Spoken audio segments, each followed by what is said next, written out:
Right now, it's basically Republicans are fearful of associating with any conservation groupies. They are scared of being seen as liberal. And the left is scared of the far left coming at them for not going far enough on like climate stuff. Yeah. And so again, it's creating the cultural space, and there's so many great local organizations out there already. They're already there. There's so many great topical based organizations out there. They're already there.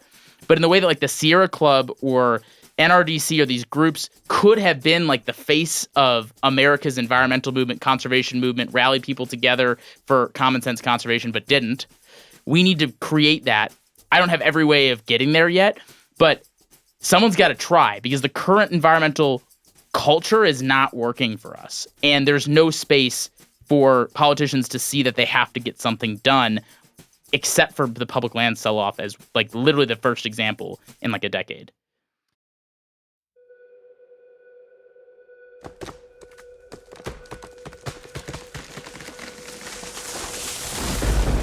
This is the MeatEater podcast coming at you shirtless, severely bug-bitten, and in my case, underwearless. We hunt the MeatEater podcast.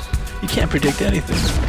Brought to you by First Light. When I'm hunting, I need gear that won't quit. First Light builds no compromise gear that keeps me in the field longer. No shortcuts, just gear that works. Check it out at firstlight.com. That's FIRSTLITE.com. We're joined today by Benji Backer of Nature Is Nonpartisan. And we're going to talk about, can it be? You're just saying it is. It is. That's the title. I'm going to will it to existence. And we're going to say, is it? How can it be? How does it become? How does nature become nonpartisan? Meaning, wildlife conservation, wildlands conservation. Can it rise above the vitriol, the culture wars, and the cycles? Yeah. I mean, it on has again, to. Off again. Mm-hmm. It has to. That's why I created Nature Is Nonpartisan. I mean, because you're saying it is. It is, because people nature, just need to realize it is. People need, yes, exactly. We got to get out our algorithms here and realize that it actually once was nonpartisan, right? You look at history, the biggest environmental achievements, conservation achievements throughout history were immensely bipartisan, nonpartisan. I've spent the last 10 years of my career, I'm 27, so I was started when I was a freshman in college. I started a nonprofit my freshman year of college, like a normal freshman does, and went around the country and saw that people actually wanted a lot of the same things. They want clean air. They want clean water. They want wildlife habitat to be conserved. Mm-hmm. They want to be able to hunt and fish. They also want to be able to hike and ski. They just want to be able to spend time outdoors. And you could be the Trumpiest voter in the world, or you could be an AOC lover, and anything in between, and you want those same things. And yet that's not reflected in our politics today. So we have to get this right. So by saying, I could say nature should be nonpartisan. That's a less compelling organization. Yeah, there's four words there instead of three. Ought to be. Could be. Same problem. The NSBN is not a really compelling acronym. It's just ESPN. Too similar. But yeah, I mean, we feel like it should be, and so we're going to make sure that it is. That's the whole goal. When we get into this, I want to talk about some of my favorite little facts that the EPA, all the stuff that came in under Nixon, dude. Mm-hmm. And Nixon, not only that, this guy. Yeah. And not only that, my other little favorite thing, Cal might remember the numbers on it. When they passed the Wilderness Act, wasn't it like 99-1 in the Senate, or like it was like, or not that. Someone should look that up. Phil? Yeah, I mean, Phil, that's not something Phil's gonna look up. I can try. I know. Phil's back there trying to memorize his lines. I'm switching cameras, making you look good, taking notes. I can look this up. He's back there. A farthing. I'm going to be thrilled when Steve learns another form of English currency. Phil, you ever hear of a fellow named Bob Scratchit? Nope. Bob Cratchit? Yep. I like that you didn't play along there. Yeah. You showed up in town at the wrong time. If you'd have showed up in town months from now, you'd be able to go see Phil in Christmas Carol. Oh, is he in it? Doing little Dickens, yeah. Is he in it? Can he perform for us right now? He is it. He's playing. Do a couple. Is that the halftime show? You know what? like This is my nightmare. you know how every It's not just real quick. technically a one-man show, Okay. but he makes it seem as if it is. He plays all the roles. Yeah. The You know how in spotlight just movies follows him there's- around. like there in movies there's like a big line that an actor's excited about. Like when you think of Bob Cratchit in your role, what line are you most excited to just He's got a very emphatic here when when Fred is trying to convince Scrooge of the joys of Christmas. I'll be watching for that. And the only reason I bring that up is because that's the only line I have memorized so far. When I went to It's Phil's, more of You got some sound time. You got a effect. couple months. when I It went to feels Phil's like more of a sound effect than a line, but go ahead. at Phil's last play, I didn't really know what his role was, and I was reading the bill, and he's like all the way at the end of the bill, and then as the play goes on, I'm like, God, he's got all the lines, like he's got all the laughs, he's the main But character. they jammed him in the back and of I'm the like, bill. yeah, and I'm like, I was like growing as I realized how central his role was. I was growing more and more offended at Phil's placement in the bill, and it wasn't until 2 days later, and I told him this, and he said, "Well, it was alphabetized."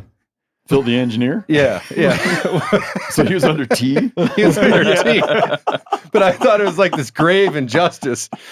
Yeah, I'm excited for this one. Thank you. I'll tell you what, watch this segue.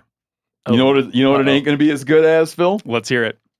The Christmas tour. Oh, should have guessed. You like that? That was good. I don't know that you liked it. Not going to be as good as the Christmas tour. MeatEater Live, the Christmas tour, coming to the American South. I wish I had all the cities in front of me. Birmingham, Memphis, I Nashville. want to do the dates and everything. Gotcha. How do I find that? Boca can't do that. Raton. Chat. Not Boca Raton. If you go to themeateater.com/tour, No, you can see all the I dates. got it. Christmas Hang tour, Randall. tight. Christmas Hang tour. tight. Here it is. We're coming on the road. Brent Reeves will be there. He's in for the full tour. Clay Newcomb there. Dr. Randall will be there. Yanni, full tour. Special guests at every stop. December 17th, we're going to be in Birmingham, Alabama at the Lyric.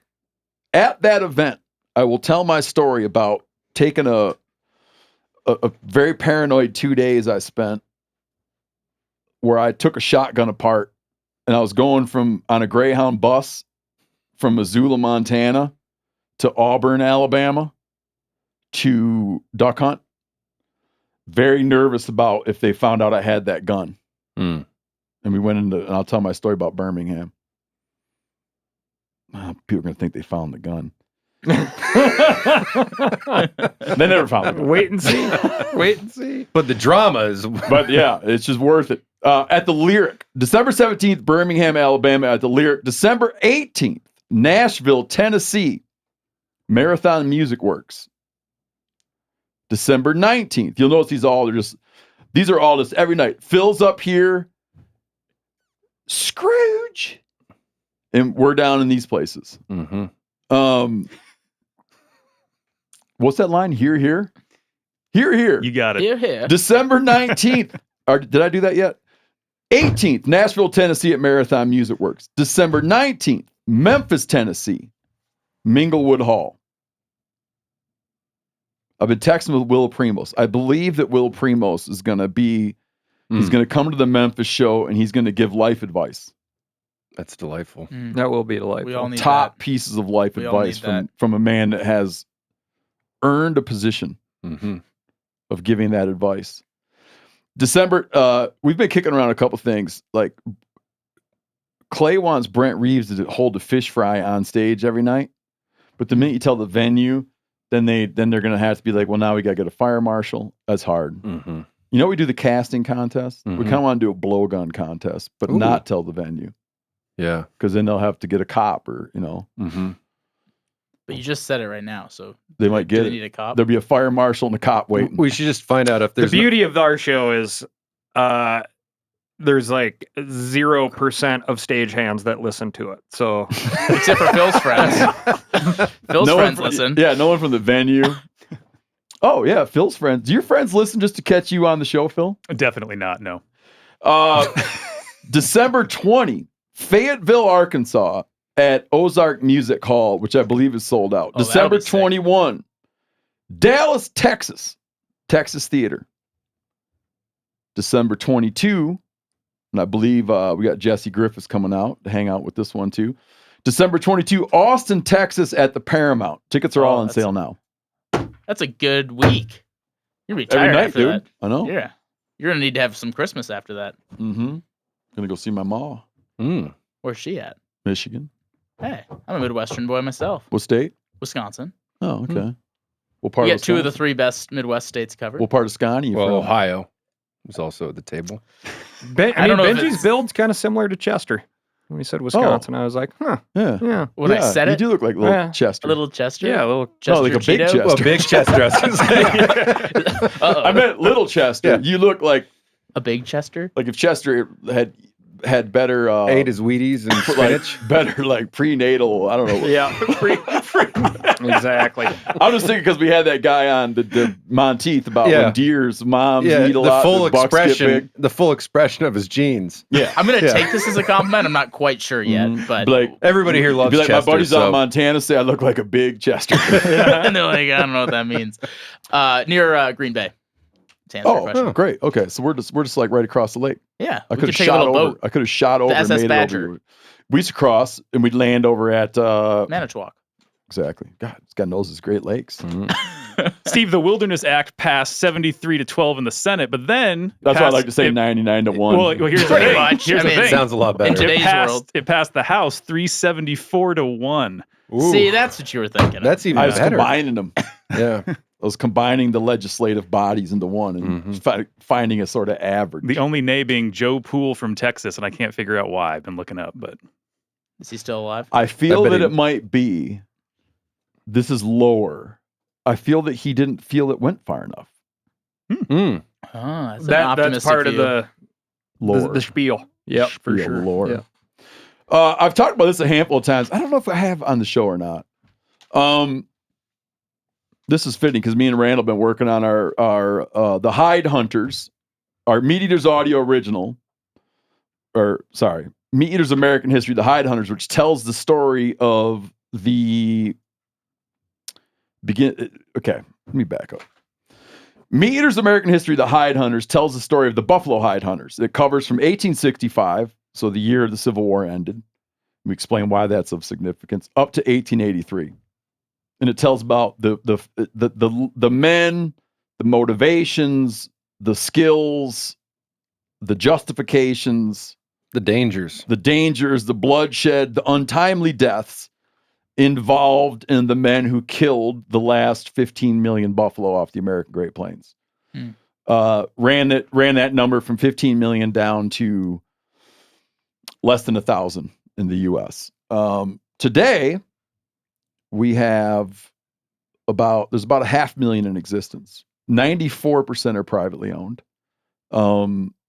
That really needs to change. Maybe we'll touch on that. That should be a nonpartisan issue, but even that is partisan. Buffalo or Recovering nonpartisan? buffalo. Buffalo or nonpartisan? They should be. There we But go. recovering buffalo New is organization name? recovering Yeah. the buffalo is a partisan issue, and it's not fair because it's one of the few conservation achievements we could have by not. It's not by doing something; it's by not doing something. Getting out of the way. Like a lot of times, you're like, "Oh, God, that's a lot of work." But with this, it's kind of like not doing something would help the animals. Yeah.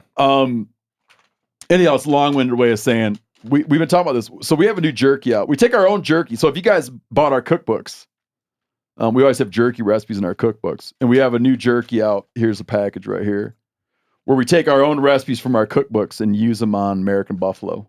So bison jerky, you can get it. You can get it right now. It's been a lot of fun working on it. You can get it. You can order your own at MeatEaterSnacks.com. 100% buffalo. Fueling the country for a long time. And then you can go read about. Do you do taste tests on set here? Or? Oh, you want some? We do a mega taste test on set. You want classic pepper? Yeah, I think pepper. Classic pepper. Yeah. Classic. Sorry. I'm Not having that classic Not pepper. that newfangled pepper. Yeah. Try it out. It's not normal pepper. But when you start chewing on jerky, then you got to talk. It gets hard. Just do it right into the microphone. You enjoying? You enjoying? It's a good morning jerky. Do you regret taking that out? It's not gonna talk. It's a good early morning. I just jerky. want this part to be clipped, and that's it. You guys can end it now. Yeah. That's actually really good, though. No, it is good. It's great. That is solid. No, I think it's fantastic. It turned That out is really well. Really, really good. That's not regular pepper right there. That is classic pepper right there. We had a lot of back and forth, but we finally got one that we love. One last little thing. Whitetail Week is here right now. September 29th through October 5th. First Lights run their whitetail sale. Up to 40% off. All kinds of gear. Oh, look at this. Here's a kicker. If you pick up a new whitetail jacket and bibs, First Light will throw in a Moultrie trail camera for free. Shop now at firstlight.com. How could you say no to that?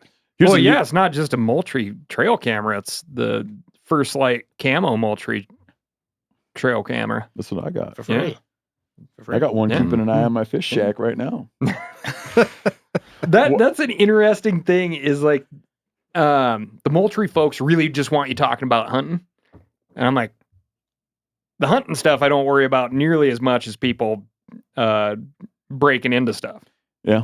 And that's a great use of those trail cameras. That's an off-label Doug prescription. Has a sign, I think it's Doug has a sign coming into the buck shack, the farmhouse. Mm-hmm. And it's like a sign telling you that if you're breaking in, he already has your picture on his phone. Yeah, he's got, in typical Doug form, there's some cutesiness about it too. Like there's nothing in here worth the trouble. Yeah, nothing in here worth the trouble you're gonna have. And, Yeah. and I'd argue that, but because he's got this 12-pound sledgehammer head, no handle in it, that he uses to hold the bathroom door. Yeah. And I kind of want that sledgehammer head.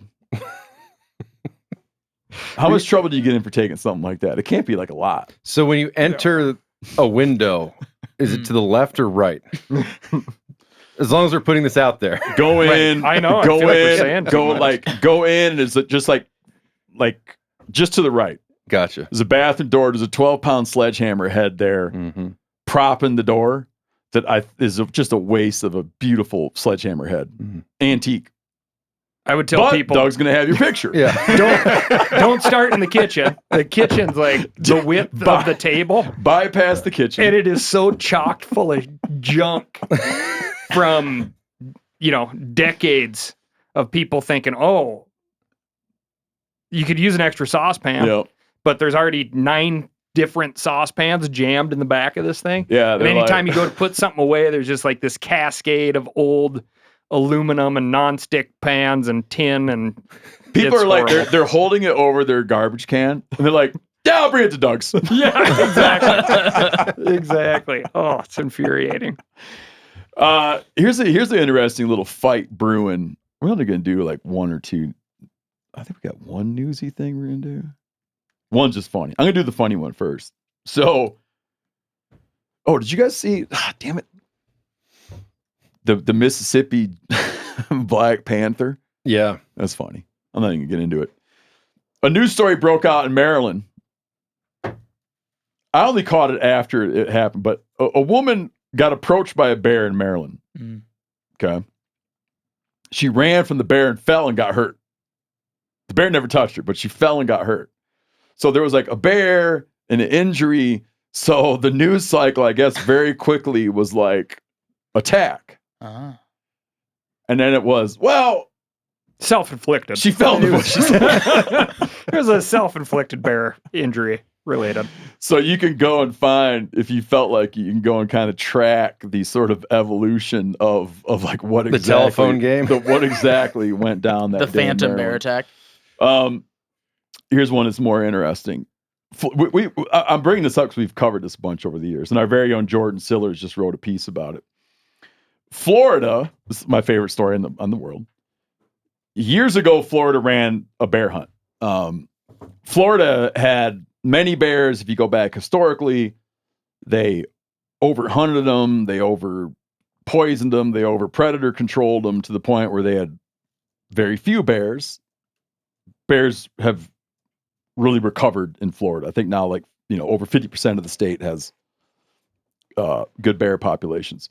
Years ago, they ran a bear hunt, and they ran a bear hunt in Florida. Do you mind pulling up what year that was, Randall? Randall's always bragging about how fast he is at researching. Well, turn my Wi-Fi on. Years ago, they opened a bear hunt, and they did the management strategy of using a quota. And when you use a quota hunt, what it is you'd go and say, I'm trying to think of the simplest way to put this. You say to the people in your state, you're like, hey, we're going to have a bear hunt, and the quota is 100 bears. So everybody could go, the whole state, you all go hunting. As soon as you get one, call our hotline. And then when we get to like 98, we're going to turn it off. Okay. And it's a quote. That's how a quota system functions. So everybody goes and you just count, and then bing. Many things are managed by quota. There's caribou herds in Alaska that are quota hunts where they you hit 200 and the region closes. In the state, I'm in Montana right now. Montana runs quotas on mountain lions. They run quotas on bighorn sheep, where anybody that wants can participate. It turns off when you hit the quota. And there's a little bit of there's a lag.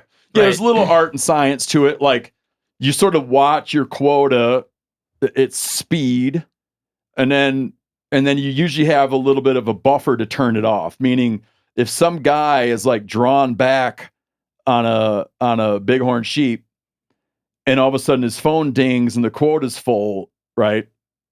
But he doesn't look at his phone and shoots the bighorn sheep, he's not in trouble because they give a 48-hour buffer. So they go the numbers climb, and you're sort of watching the trajectory, and you're watching your quota cap, and you call it, and you're like, okay, it's full. So in 48 hours, season's over. When Florida years ago tried this bear hunt, 2015, they tried a bear hunt, and they, in some of their areas, they shot past the quota. Very, very fast. Yeah, it blew everybody away how fast the quota, they had some units where they blew past the quota. And I just bring the speed up because I do think that's like a factor in the general reaction. Yeah, I don't think they had any idea. In 2 days, the statewide quota, because this distorts like what actually happened, but the statewide quota was 320. Okay. And in 2 days, they'd killed 300. But because of the regional distribution of that, like some areas were way shot over. past. Yeah. And then you call it, and then I think that what happened in some of those areas is they called it, but there's a 24-hour window. Mm-hmm. And then during the 24 hours they shot over the quota. Not enough to be of like biological significance, but plenty enough to be of social significance. Because it was a very contentious issue. If you look at, if there's a theme in wildlife management, it would be that when you have a species that becomes imperiled and you stop hunting for that species because it comes imperiled, and then over time you recover it, you will naturally, you're gonna have friction when you want to reinstate a hunt, because people in their minds, for as far as they can remember back, the bears, they're not around. Like, how can we be hunting? I thought bears are imperiled and they're not recovered. And also now you're telling me we're going to hunt them. I've known my whole life that you can't hunt them because, right? So you're going to have friction. And that created a lot of friction, so much so that the agency was beat up on the whole thing. Again, biologically insignificant, but it was socially very significant that in some areas they went over the quota. And then Florida just said, okay, we're done with bear hunting. They're trying again now, which I fully support. They're trying again, and this time they're using the other way you do this. The other way you do this is you say, okay, everybody can't go. We're not going to do the everybody goes thing. And the quota, we're going to do where only some of you get to go. And I think they're probably doing a quota too, right? On top of that. Yeah, they have an amount they want. They're issuing 187 bear permits. So now they know how many people are going to be afield. They're going to issue 187 bear permits. And what are they looking at? I know they have some quotas in place. I can't find it here.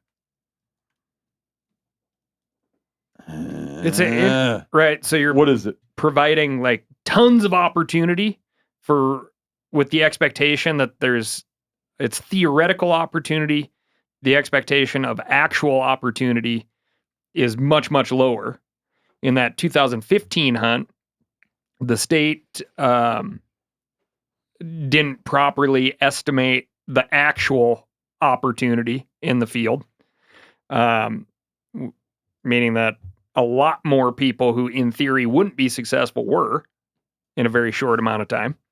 And it's a great fundraising mechanism, right? Because you get to sell a ton of permits. And this is just exactly how like wolf tags in the state of Montana function.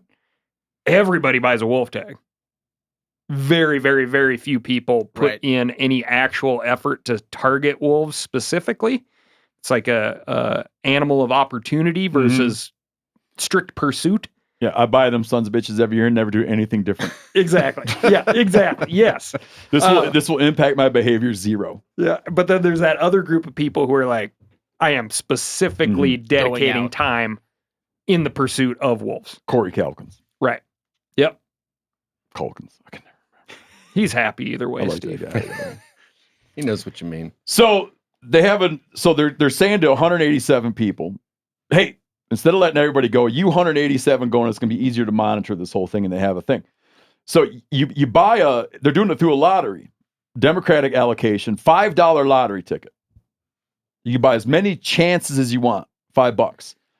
If you draw though, then you got to buy the permit. So you win, well then to actually get your permit, then you got to come up with more money.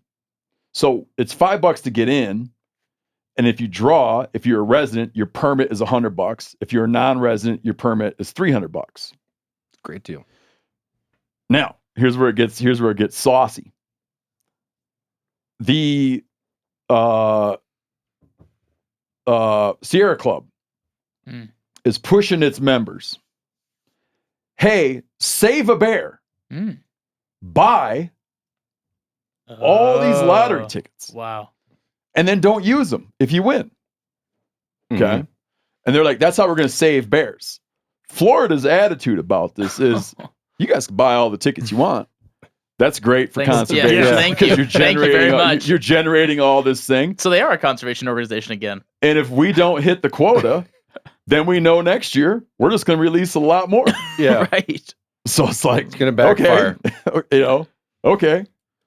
This is a thing that's been tried before. Like, I don't know if you remember. Wyoming Grizzlies. Yeah. And the catch there, years ago when they moved to delist grizzly bears in Wyoming, they were going to do you remember 24? They were going to issue 24 permits. Yeah. I was a Idaho resident at the time, so I actually was in the drawing. Oh, you were in the draw for their one tag. For the one tag, yeah. Yeah. And then in Wyoming, some guys went out and there was a big push to get non-hunters to try to get the permit. But they never did the draw, so you never could wind up seeing. It'll be interesting to see. I could picture that what they might do, like if I was in Florida Fish and Game's shoes, the agency's shoes, for Florida Wildlife Commission, I guess is who approved the bear hunt rule. I would be wondering, should we make it a greater hurdle to enter? Meaning you got to go and let's say you got to be fully licensed.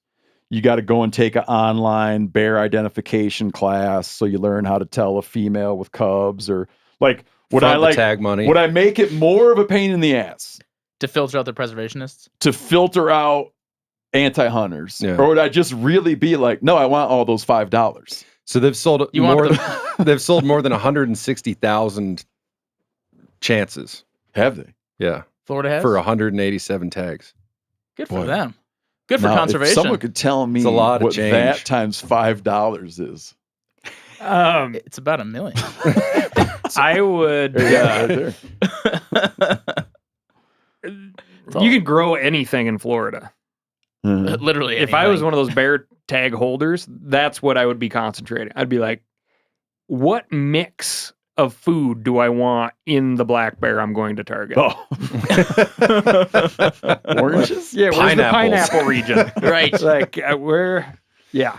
They'd be Little exciting. It'd be cilantro. yeah, exactly. Yep. It's Have a Cuban pig ready to go before you even have to. Yeah. my favorite word lately is it's a situation that's gotten frothy. Frothy. I heard that in the market, like in the markets. Mm. Listening to markets about the news. Frothy when there's seas. like a lot of Frothy M&A, a lot of M&A activity out there, you'd be like, it's a frothy. Mm.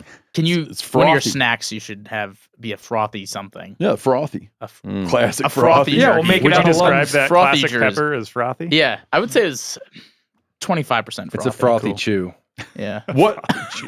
a final point on this that's like a little bit sticky, I feel, for Sierra Club is like, how is it cool for Sierra Club to be like, not only do we not support the state agency, Mhm. right? The state biologists and the state agency is doing this. Not only do we not support their Science. mission, we're promoting the idea that you try to like thwart Right. Yeah. the effort, which seems to me like that's an aggressive play.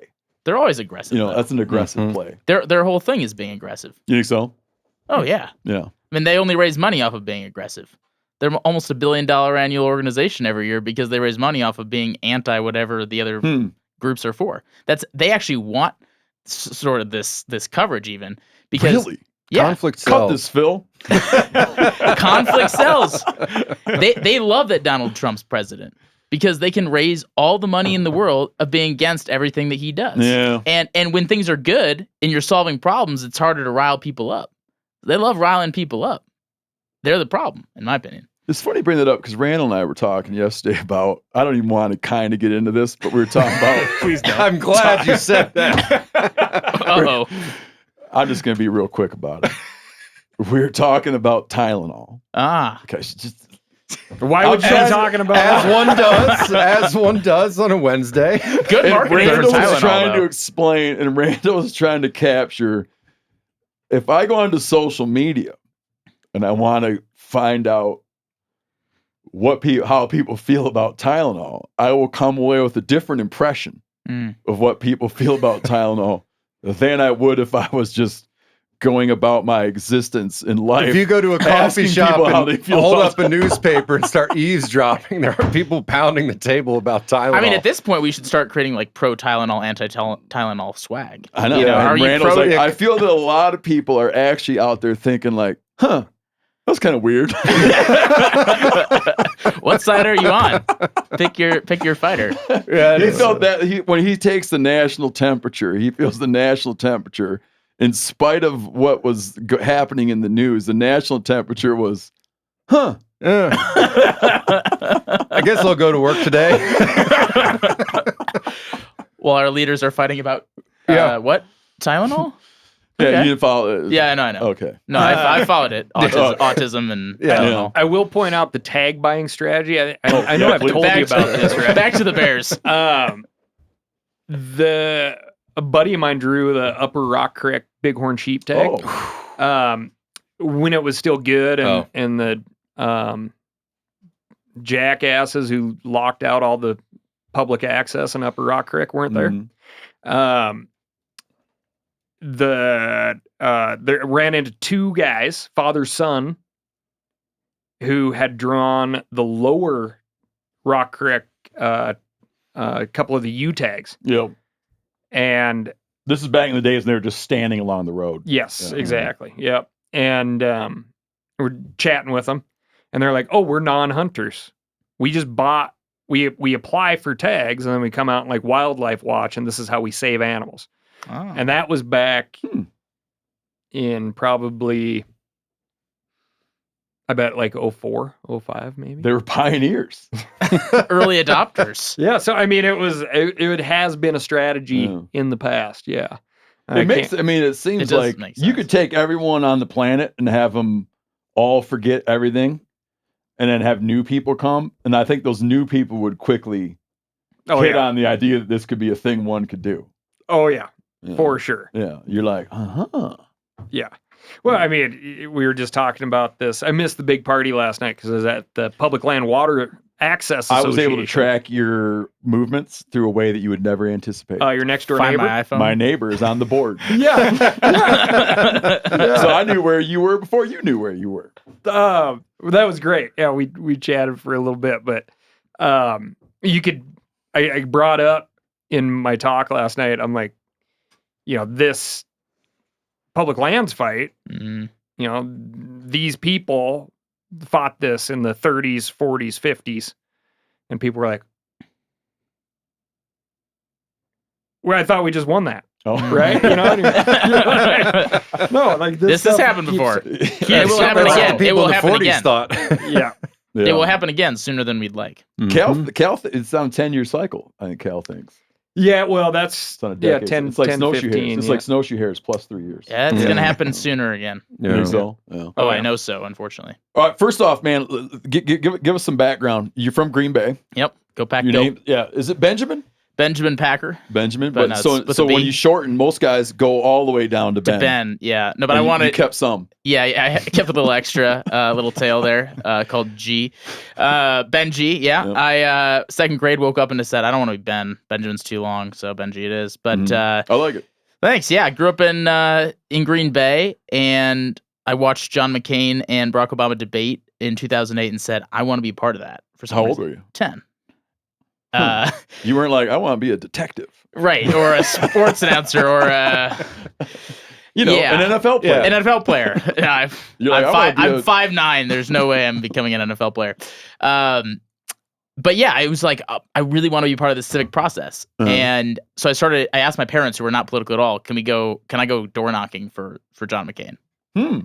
And they were like, that is the weirdest thing that you could ask us to do. And my parents were not political at all, and they did not want to have signs in their yard or bumper stickers in their cars or any of that stuff.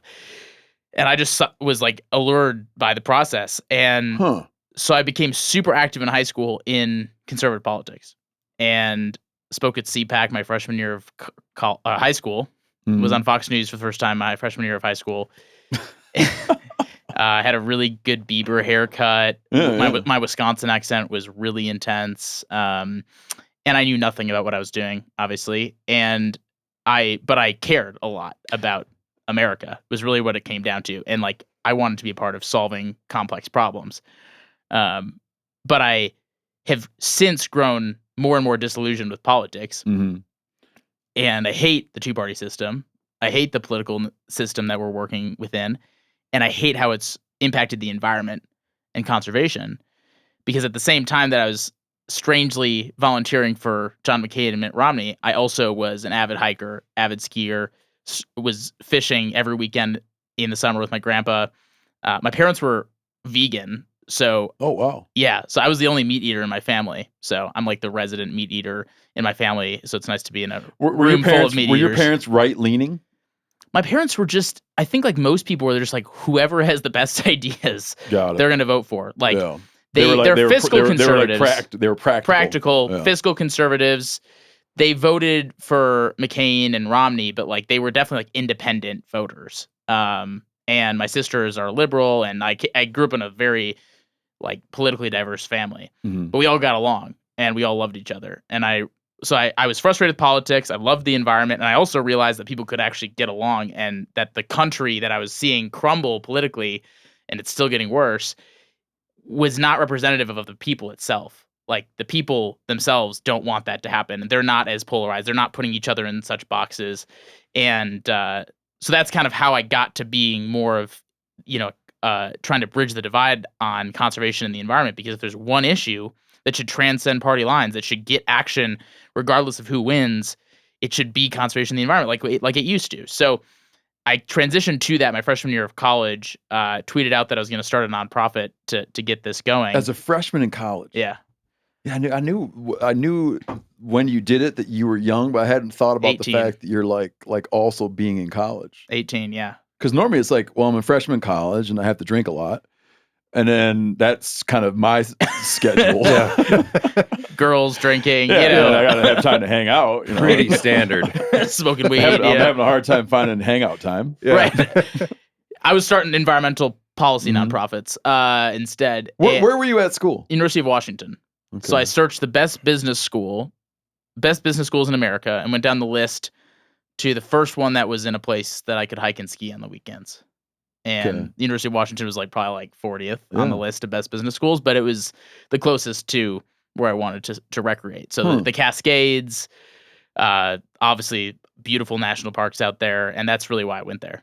Wow. So then I started it out there, and I started, And registered a nonprofit. Yeah, I first started a PAC because I had no idea what I was doing. And we've all done that. Just me, 18, looking up. So what's the quickest way to start a nonprofit? Well, a PAC gets approved right away. Classic freshman year mistake. Oh yeah, you wake up and you look at all the texts that you sent out that you don't remember, and then you're like, "Oh my God, political action committee." One of those nights that I said I wasn't gonna have. How was your weekend, Benji? Did we start a PAC last night? I highly recommend it because there's basically zero barriers of entry to starting a PAC. I didn't know this. I know what it is, but I didn't know that. Is it designed to be fast? It shouldn't be, but if you want to start, if you want, an 18-year-old accidentally starts a PAC and then suddenly is the owner of a PAC, and then there's no the IRS checks 501c3s, traditional nonprofits. It takes a year to approve that. Yep. A PAC gets approved literally overnight. What? Help people.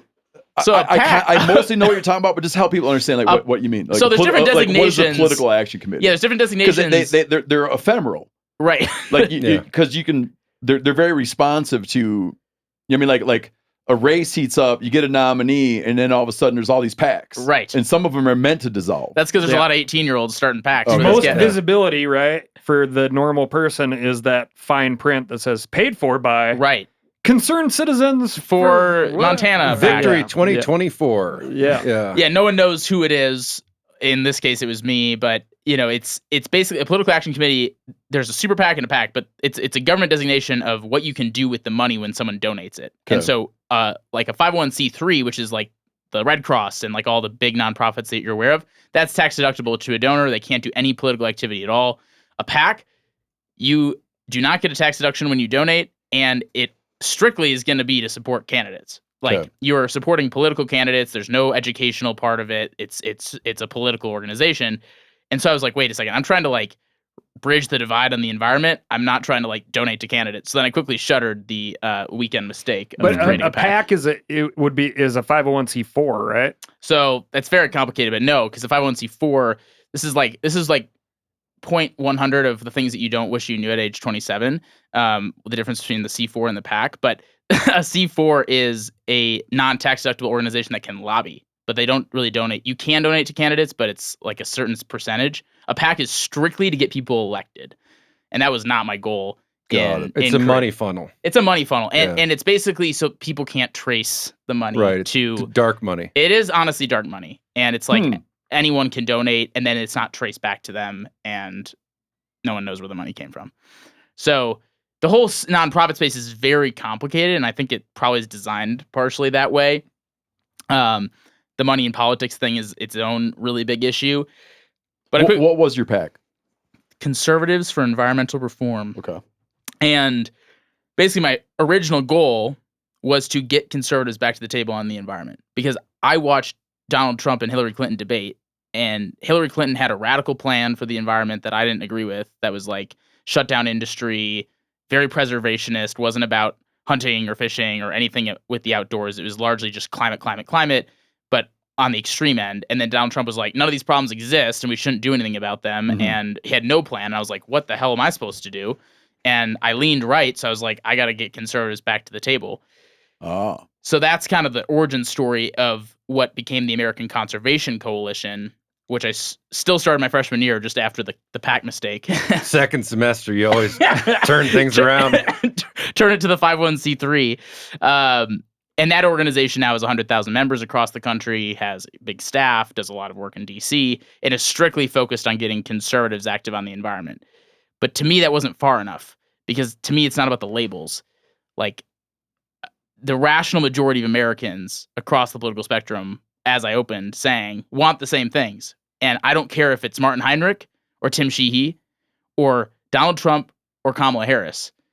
We got to figure out how to get shit done no matter who's in office and what the political wins are in that moment. And we have to show politicians that Americans want this, not just conservatives and not just liberals. We need to show them that Americans across the spectrum want action. So I thought getting conservatives to the table was helpful, but there's no organization in this country right now that has an impact no matter who wins. The Sierra Club, even the Nature Conservancy, any of these traditional environmental groups, they're only relevant when Democrats win.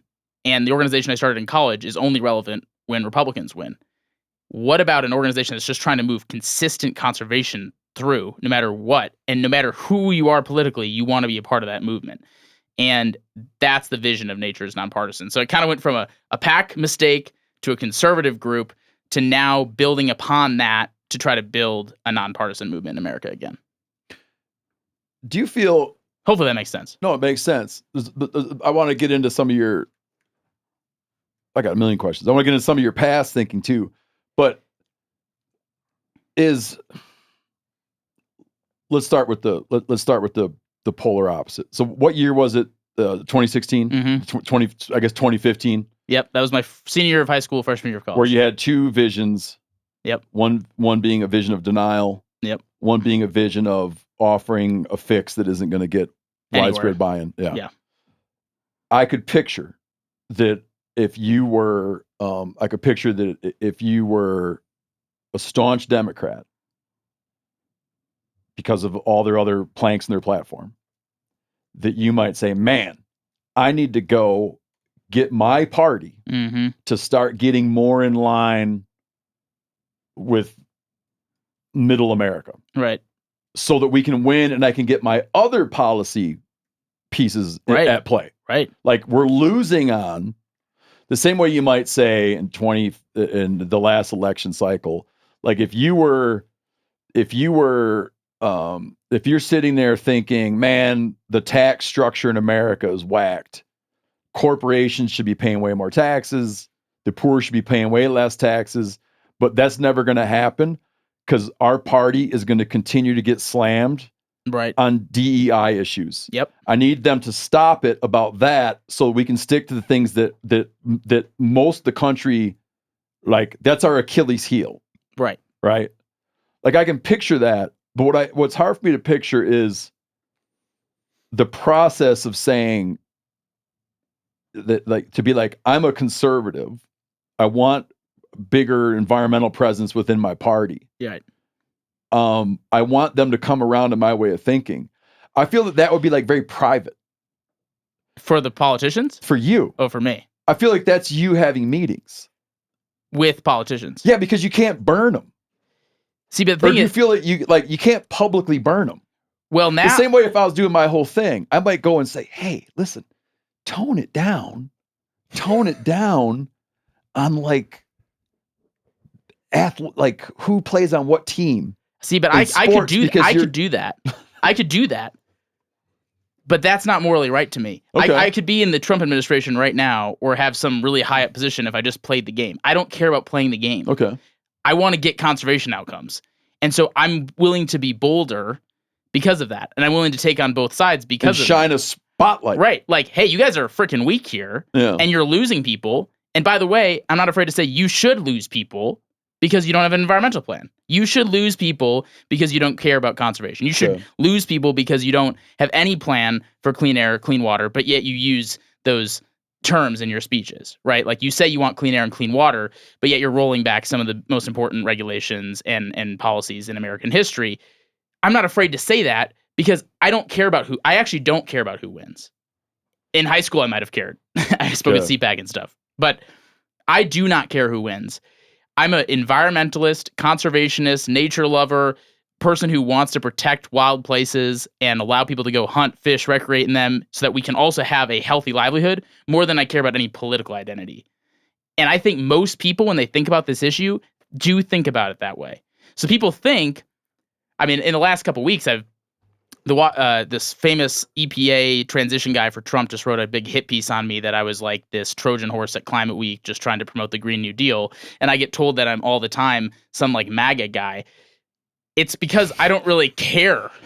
Like we're quite familiar with this. you guys definitely get that. We're quite familiar with your like everyone like you Get in the box. Get in the box. And I don't want to be in the box. Yeah. So Don't you say anything. Just get in the box. and just say what we want you to say. But that would work. I mean, so I've been starting to talk about this a little bit more because of the light of recent events. I co-founded, and I've never said this on a podcast before, but I co-founded Turning Point USA with Charlie Kirk. Oh, okay. In 2012. I was 14 years old. So it was a long time ago.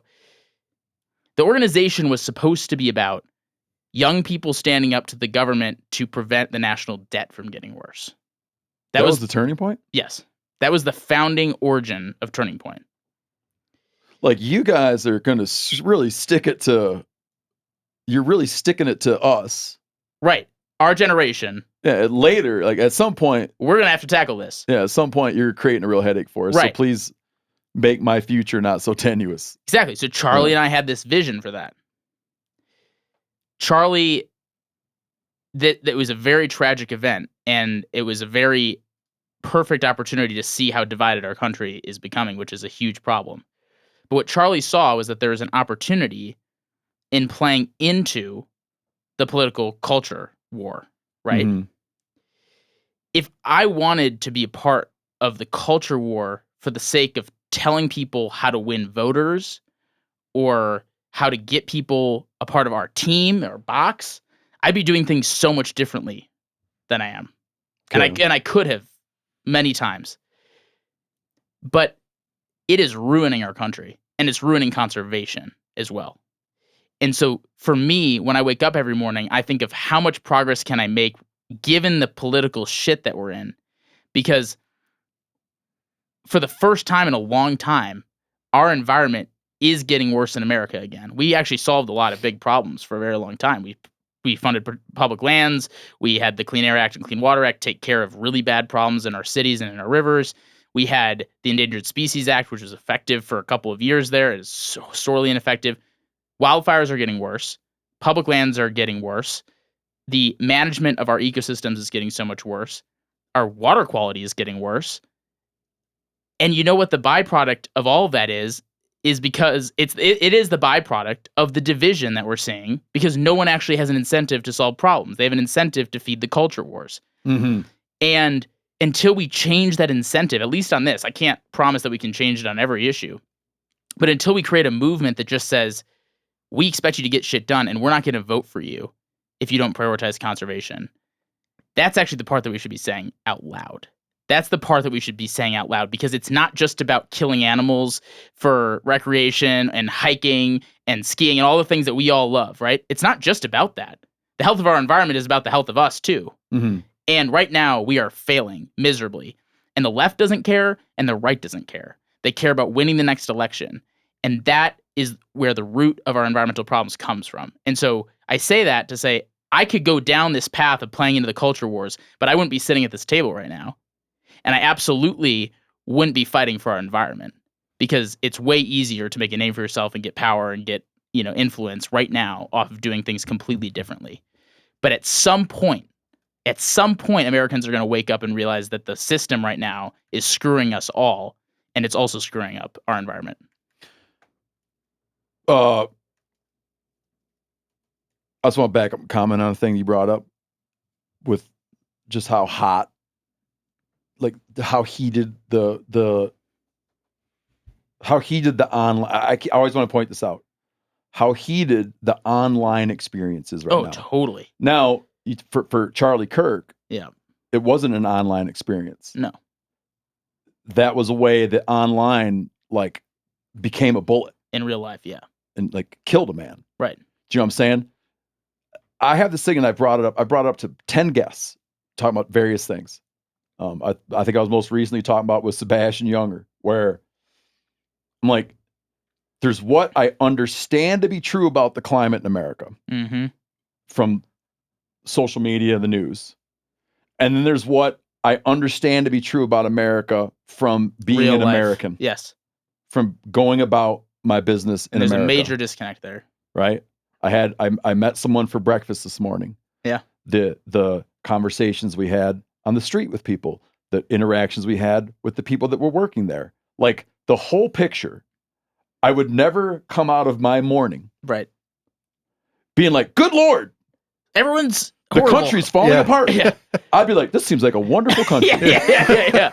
This America, this is awesome, being an American. But then I go and look about what it is, and it's red hot. And with Charlie Kirk, I was like, man, and many other examples. This one's because it's fresh. Mm-hmm. With Charlie Kirk, it was like, man, they collide. Yeah, they are. They collide. And then we're manifesting it to become. It used to just be an online thing. I got death threats in high school for what I was doing politically. Yeah. I can picture that. Yeah. Because people don't because it's too unexpected. Right. It's too unexpected. It's like when I see a woman that killed a lion in Africa. Totally. That's going to go viral for the more than a 10-year-old even conservative. Making phone calls, and my voice hadn't even changed yet. Okay, I was just a little boy, but yeah, the chronically online world, which is so disconnected from reality. I mean, I had breakfast with Van Jones yesterday in New York City, the big social justice liberal commentator. Okay, CNN guy. I didn't recognize that name. CNN host, yeah, but he's black social justice guy. He's one of my best friends. I don't talk to him about politics. I just love him as a human, you know? And my mom's like, oh, what issues did you guys talk about? I'm like, we literally didn't. He was just giving me advice on how to be a better leader, and we were just talking about life and his fiance and all that stuff. That is how most of America actually operates on a day-to-day basis. Yeah. But then you look online and you see but we're becoming a chronically online nation. I mean, you look at the average screen time in this country, and it's not people looking at Candy Crush, right? It's people looking at Twitter and Instagram and feeding themselves the worst information, and we are convincing ourselves that everyone else is actually evil, like Hitler-level evil for both sides to think about the other side. So it is colliding now. For a while, it was just like, oh yeah, just turn off the social media. It's not that bad in real life. Well, it's becoming that bad in real life because we're manifesting it. Yeah, because there's some dude on a roof with a gun. Right. And it only takes one. It only takes one to bring it out of bleed over. Yeah. Right. Yeah. And man, it has it's been. I brought that up as a preamble to say, I got a 15-year-old. The insanity that he comes home and he comes home and it's just like. And Dad is like, Dad, here's some solid facts I know. It's not even that. It's more like he kind of comes home with like, what do I make of this? Right. And just the insane things that are being spun out of that. This is a long preamble. Led me to I hit a point a week ago. I hit a point where I'm like, dude, I am ready at my age. I am ready to just, I'm going to step away from discourse. Yeah. Do you know what I mean? I'm not, but for a minute, for the first time in my life, I was like, I just don't want to talk to anybody anymore. Yeah. I don't want to participate in the discourse anymore. I just want to be the guy that only knows about who he runs into. At the hardware store. Yep. It's like, I'll go to the hardware store because that's going to be cool. We have to bring that back. I'll go wherever. I'll go to my buddy's party because that's going to be cool. Right. But I can't do anything. Yeah. It didn't last, and it's not for real. But I had a point where I'm like, I'm just done, man. Like I'm done because that style of debating or that style of exploring ideas is it's rational conversation. Hey, I understand what you're saying, but I don't agree. Yeah. Is passe. Yeah. Yeah. It's absolutely not the norm anymore. And I feel like. So do you give up? No. Do you know what I'm saying? I think we got to play the game. Okay, what's the game? The game is. let's talk about the environment. How do you play the game? We have to create a similar movement around culture shifting for conservation that is in people's social media networks, it's in their communities, it's around them, because we are not going to beat the algorithm. We're not going to change people's tendencies to log on to social media whenever there's a break in their day, at least not anytime soon, and see the worst news imaginable. We have to figure out how to meet people where they're at, and help people understand that there's something they can advocate for, right? Instead of just being like, oh my God, I hate this person, I hate this person, I hate this person. Is that me? Oh. No, that was me. Sorry, guys. Thought I was Phil, that was That's you. his song. Wow. You got a little tune to that It one? bleeds over sometimes. That You know what? I guarantee he goes in and takes that out of the show. just to prove you wrong. It's not going to happen. I'm on Do Not Disturb, but my one person I let through is my wife, and so I'll throw her under the bus. How dare Phil just breaks the whole flow. During the show? Sorry. Yeah, Phil. kind of piggyback a little bit off of what Steve said, but also just there is a need I see. Well, it's going to be complicated. I push back on the fact that like established conservation groups aren't making stuff happen under every administration. I mean, they are. Maybe. Like, is the win that we're getting not an actual win a lot of times? I believe that for sure. Like, I think if we are looking in terms of like, oh my gosh, the Democrats did this, that's such a win. That's not a win. If we're looking in terms of like, okay, the Republicans did this, I agree. that's a win. That's not a win. I agree. The win is I when there's certain things like the health of our natural resources are just this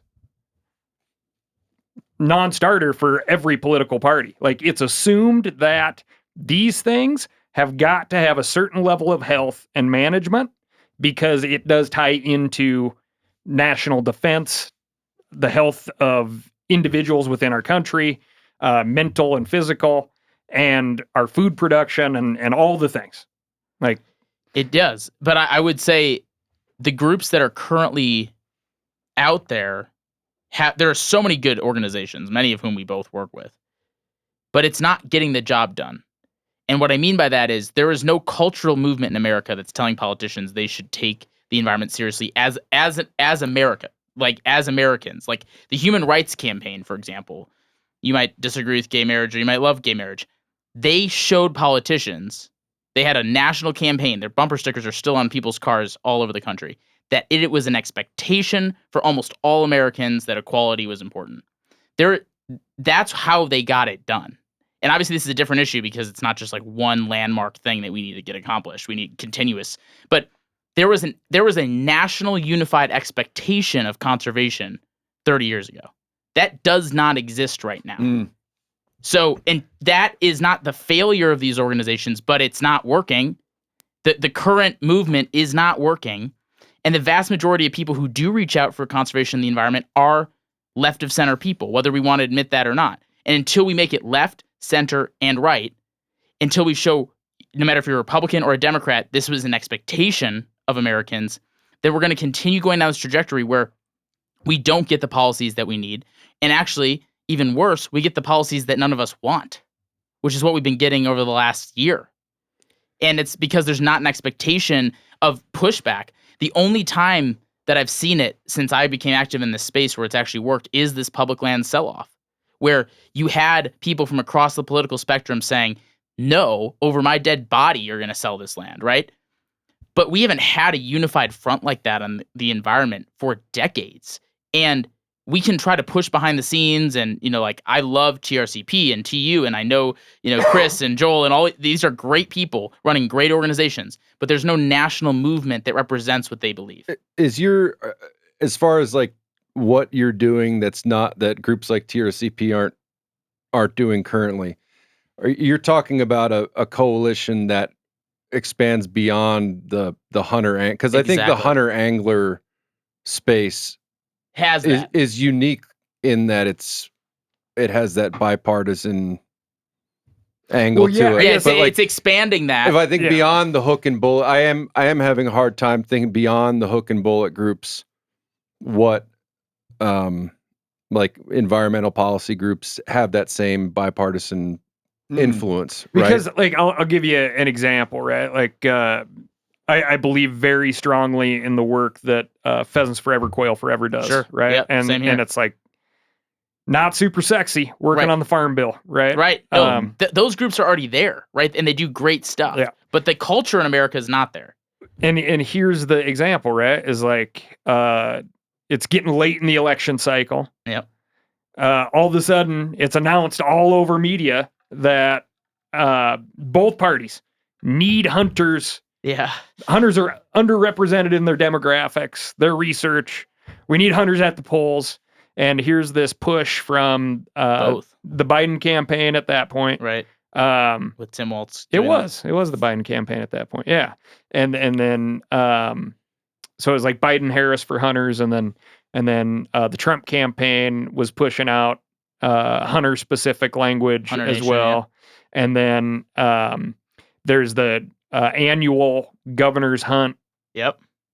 in Minnesota that Pheasants Forever is always a part of. Doesn't matter what political affiliation the standing governor or current governor has. And that got kind of turned into like a Biden Harris Yeah. hunter moment Right. that had nothing to do with Pheasants Forever. Right. And they just got absolutely shellacked. They still are. And still are. Yep. And they're made to like Be the enemy now. swallow this Right. Yeah. rhetoric in order to quote unquote be in the room, when it's like our history, our track record says we will work with anybody in order to fulfill the mission, and the Yep. mission benefits everybody, by the way. Yep. And the pushbacks on the organization that has this established track record of nonpartisanship, the pushback's not on the politicians that manifested all this BS. Right. That's true. But the political tenor of the conversation, hitching your wagon to anybody politically right now is risky, right? I mean, Pheasants Forever saw that, and they shouldn't have been taken, to the court for that. They should have had Tim Walz there, and that's not a big deal. Like, it shouldn't be seen that way. But I go back to the fact that, like, this public land sell-off was almost a godsend in terms of giving an example of what I'm trying to build, which is you had millions of people for the first time in years, like you did when there was smog in the cities across the country, like we did when there were rivers on fire in Ohio, right? You had millions of people saying, I don't give a shit what my political belief is. And honestly, I voted for you, Mike Lee, but I'm not for this. That's the cultural movement that we need. And so I don't know how to change that specific Pheasants Forever situation, because that's very unfortunate, and they don't deserve that. I guess succinctly, right? I'm like, the issue's with the politicians. Right. The issue is with the politicians. But Because they're the ones who are hitting the clickbait button over and over and over again. We're also falling for that, right, as a populace. Yeah.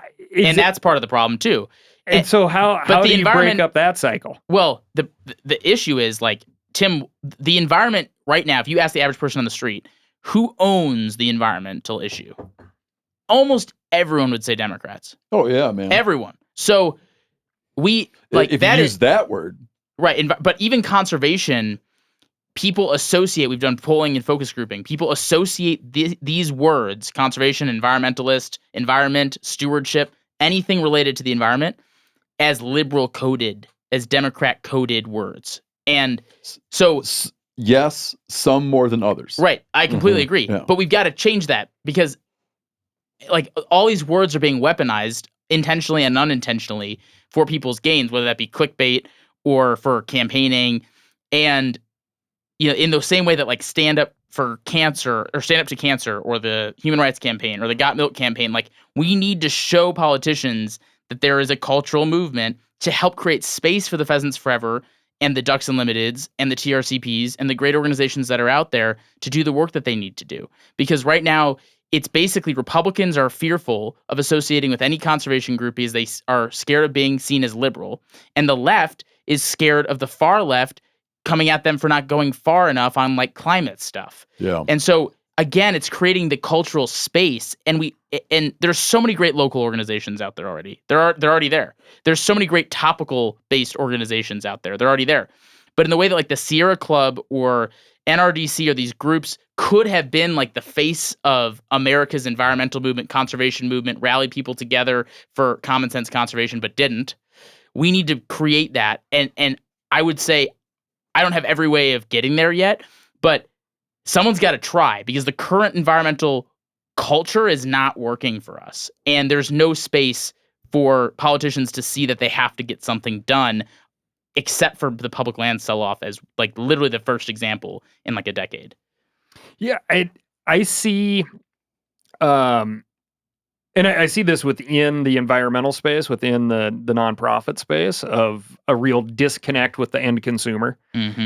Just as I see it in the political realm. The week of land sell-off language going into the House, right? We were up on Capitol Hill talking with everybody we could, super packed schedule. And it was like, hey, don't worry, it's not going to happen. But you heard over and over again the exact same lines from everybody. And by the way, we're not going to sell national parks. Don't worry, right? Oh, thank God! As an example. I remember hearing that. Like, oh, we're not talking about national parks. Yeah, I didn't, trust me, I didn't think you were. Thanks for confirming what I already knew. Yeah, and it's frustrating but eye-opening too, where you're like, okay, something is going on here, because everybody seems to have the exact same talking points, and they have no knowledge of the fact that the people that are starting to push back right now have no interest in the national parks, or very little interest, not because they don't care, but the assumption is parks are going to be safe. Right. I mean, I had a senior official in the Trump administration tell me, hey, like, Americans won't get upset about this because Americans just care about national parks and national park health. And I was like, do you realize? That's a bad bit of intel. Have you, like, a quick ChatGPT or a quick, you're good at research, it sounds like, very quickly. You could have helped them with this. There's more recreationists in U.S. Forest Service land and BLM land than there are in national parks every year. So they were missing the boat. But there is, again, a real disconnect between the politics and the public on conservation right now. I mean, it was really uplifting to see like far right militia leaders and far left climate activists literally stand together I don't usually think of the word uplifting to be with either one of those with either one of those groups. That's replicable though. That is replicable though, because it's not just about public lands and hunting and fishing. It's also about clean water and more efficient agriculture and forest health and wildlife conservation and like clean air. Like, we could rally people in a similar diverse coalition. And that's what I'm saying hasn't existed in a while. And so it created space to kill the bill, or that part of the bill. But it also could create space to do the right thing too. And that's the vision that I have. Let me hit you with one.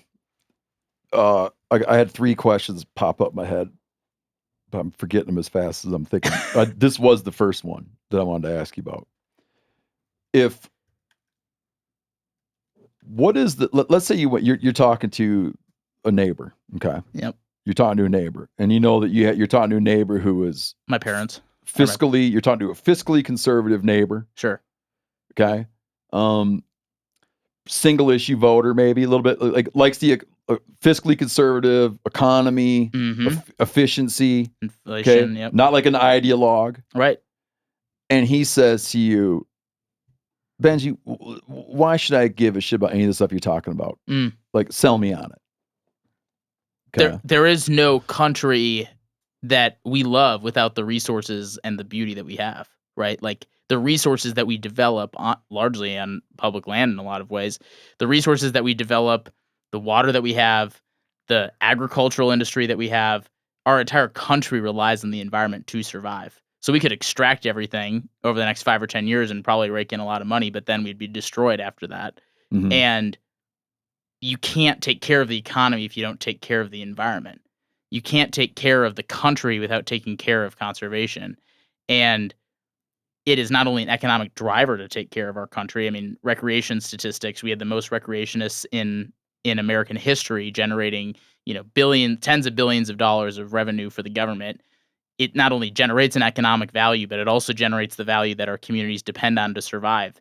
And I'd argue, what is a more important issue? Like, I live in Arizona right now, so if we're talking to a neighbor in Arizona, what issue is more important than water quality in Arizona?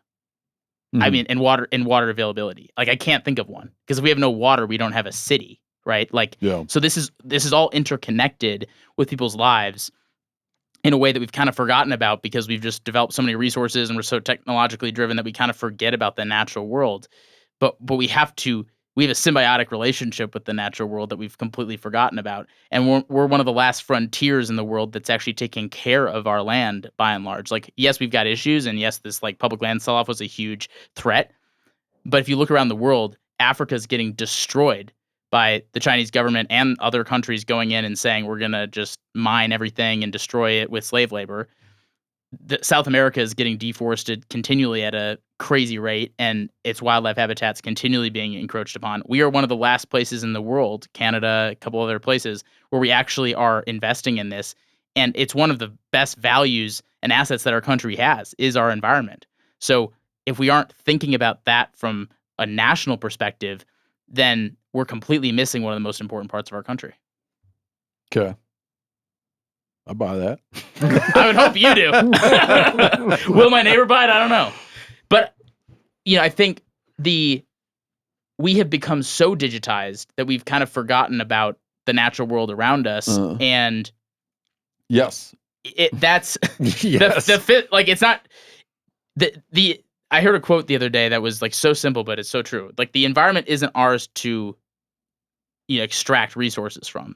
The environment is ours to care for and develop and work with and conserve, so that future generations can also exist.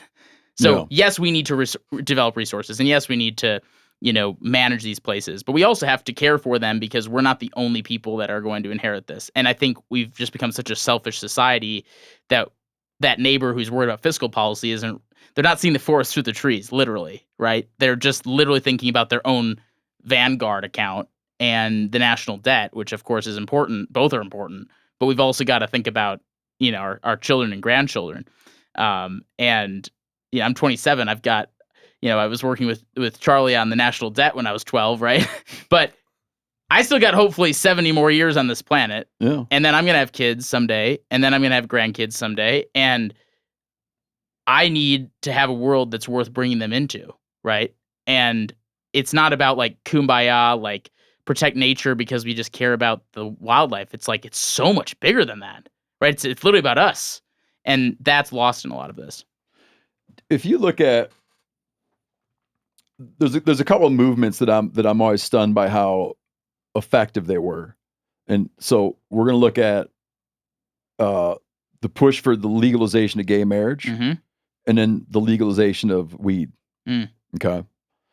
Now, those are long running disputes, but something happened, and they hit like a moment, and just poof, they hit a moment where it became kind of bipartisan. Yep. That's what I'm hoping for. Yeah, but here's the rub. I want to talk about those movements for a little bit, then I want to tell you why I think that what you're engaged in is more complicated. It definitely is. Because these were like fairly simple asks. Right. Okay. The way gay marriage got over the threshold was, it wasn't like, this isn't about special privilege. Right. This isn't like part of some zero sum thing. We're going to take away something from someone to give it to somebody else. This isn't like, we're not really asking the government to bend over backward on too much here. It's just, there's like this symbolic gesture that we feel should be kind of applied to all Americans. And then to the right, on the right, you'd say, and really remember, what business is it of yours? What business is it of the government's who I decide to marry? Right. Do you really think the government should tell you who to marry? Right. And eventually you got where you had you had this kind of leftist idea, and the right merged onto it.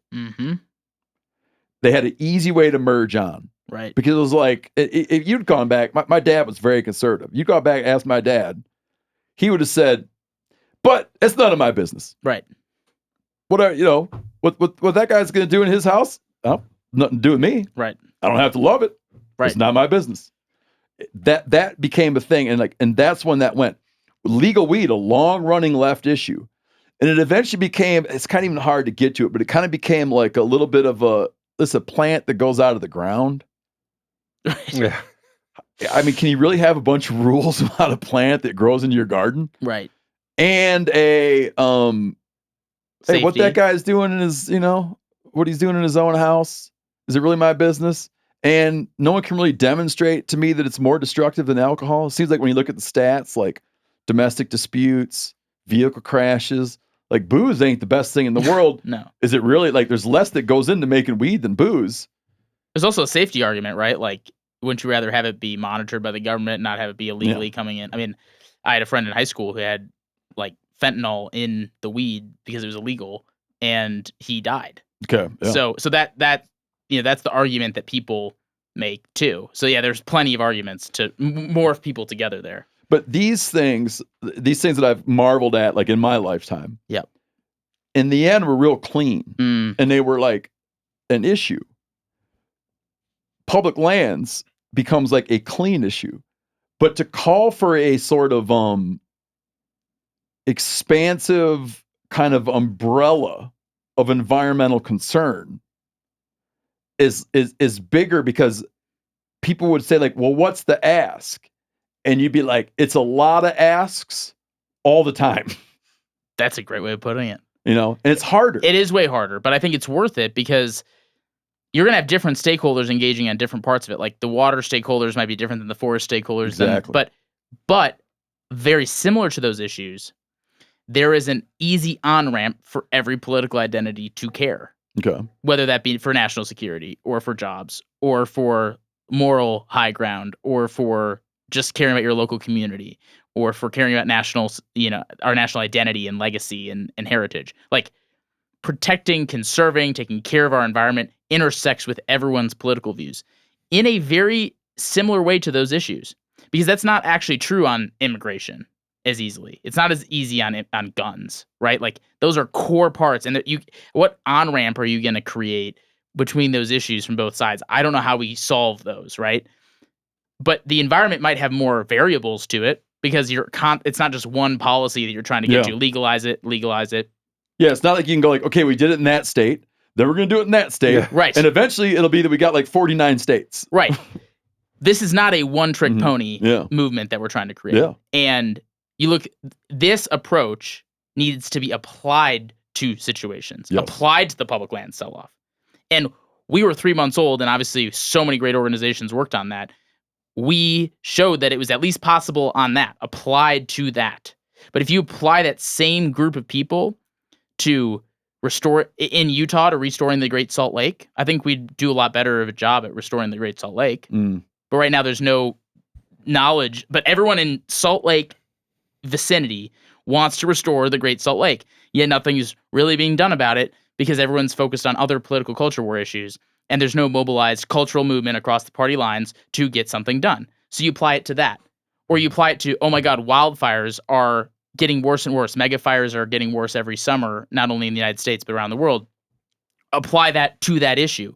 And so some stakeholders might drop off, some might come on, but it's the same on-ramp where people have different whys, different reasons for caring, but they care about the same end goal. And they have the exact same end goal. Less wildfires. Who wants to create a policy that creates more wildfires in this country? I don't know anybody. So, and the way of getting there, the vast majority of people actually would agree on if we actually had the chance to debate it. But right now, we're not. So I agree it's way harder, but it's worth it. And I think it's worth it to pursue that rather than having a disjointed movement where the pendulum swings back and forth every 4 years on a subject. Like Biden puts in all these massive conservation, preservation restrictions and public land deals and all this stuff, and then Trump undoes it. People are like, oh, it's just a Trump problem. No, we need durable conservation solutions in 5 years, in 10 years, in 15 years, no matter where the country heads. We don't know. It could be a Vance, it could be a Newsom, it could be nobody that we've even been talking about, right? But at some point, we have to have some consistency because the lack of consistency is killing our environment. And it's refusing, we are deferring any policy from getting done because of that disconnect. So it is harder, but I think it's worth it. Let me. And I don't have all the answers today. But hopefully in 10 years, we'll have this conversation. We'll have made a lot of progress there. Let me offer a probably a poor analogy, and you can tell me how accurate it is. Can I rate it too? Absolutely. 5 stars. Absolutely. Like when you're talking about building cultural momentum and having something where people on both sides can approach it from their own angle. I'm wondering if you're, and this might sound stupid and maybe dismissive, but you're trying to, like, you're essentially saying, I want to make caring for the environment, like, support the troops. Yes. Like, No, like- that is not dismissive. That is exactly like, right. because like 5 stars. because every politician is going to say that they support the troops, and they're Yes. going to lean into it as sort of part of their mantle of legitimacy. A Democrat who supports the troops might vote for mental health counseling for veterans and research on like PTSD, things like that. Mm-hmm. Maybe they are pushing for greater equality in different, like, combat roles, whatever.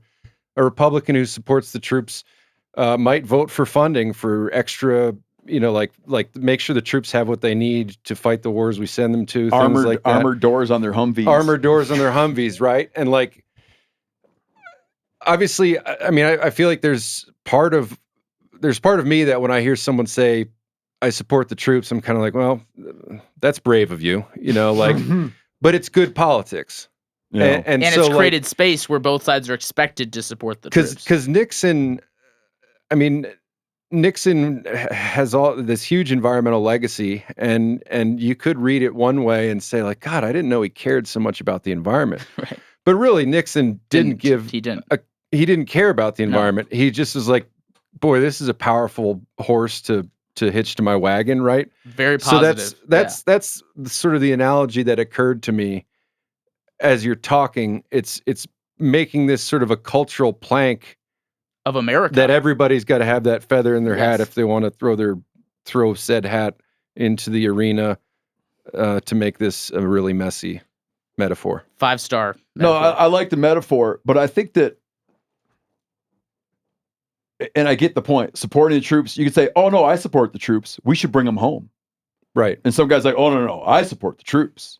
We should send them. Got to give them what they need We to should win. send them advanced munitions." Yeah. Right. Like, and you both get to carry it around. But I agree with that. But the troops are one of the few topics where both sides actually sit down and have a conversation now, though.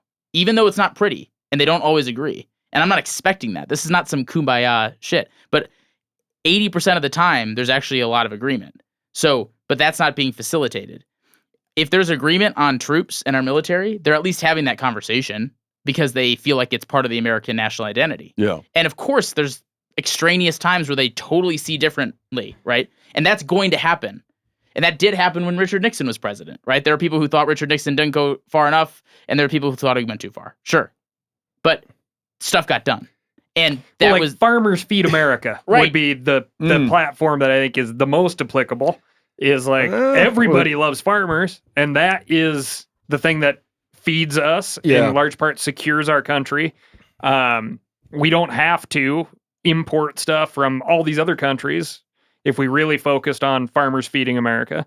But those ecosystems are the most rapidly disappearing ecosystems on the planet, let alone in the United States.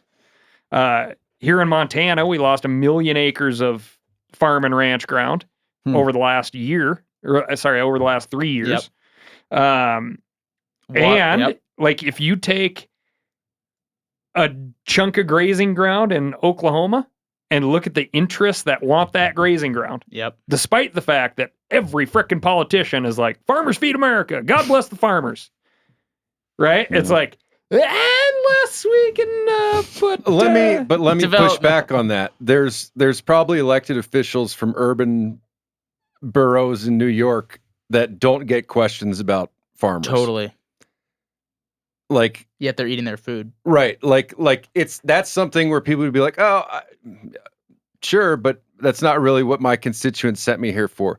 There's nobody who's like, do you support the troops? And they're like, it's not really. Name one. Yeah, I'm just not involved in that. Like everybody's like, yes, Name absolutely. Name one. Right. Name one troop.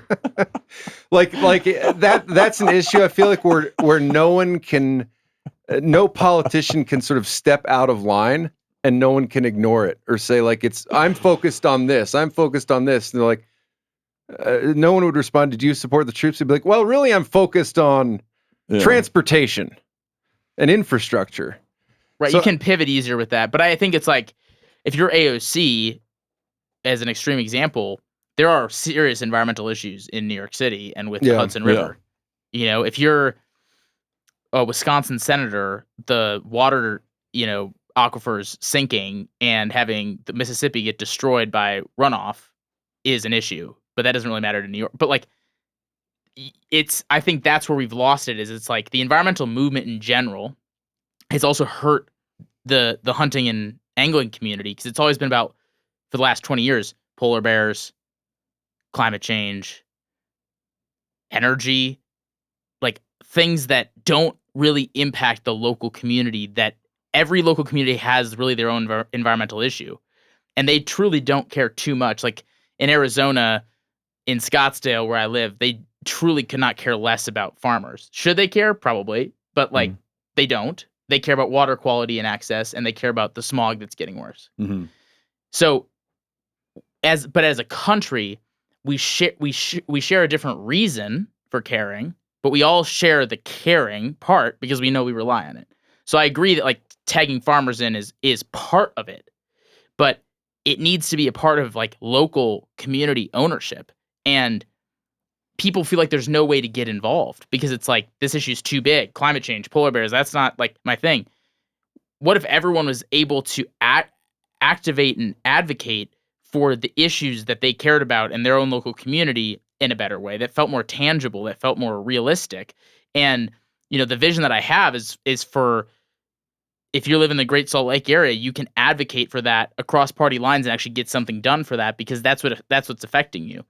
If you're a big part of the country that has agriculture and farming, and you're worried about water quality and the lack of crops that you can get now because the substance in the soil is so bad, like, then you can advocate for that. But right now, there's nothing kind of that holistic view like there would be on troops. Like, troops is very complex too, actually, right? Mm-hmm. There's so many different variables there. But there's a culture around it that kind of forces people to figure some sort of solution out. Mm-hmm.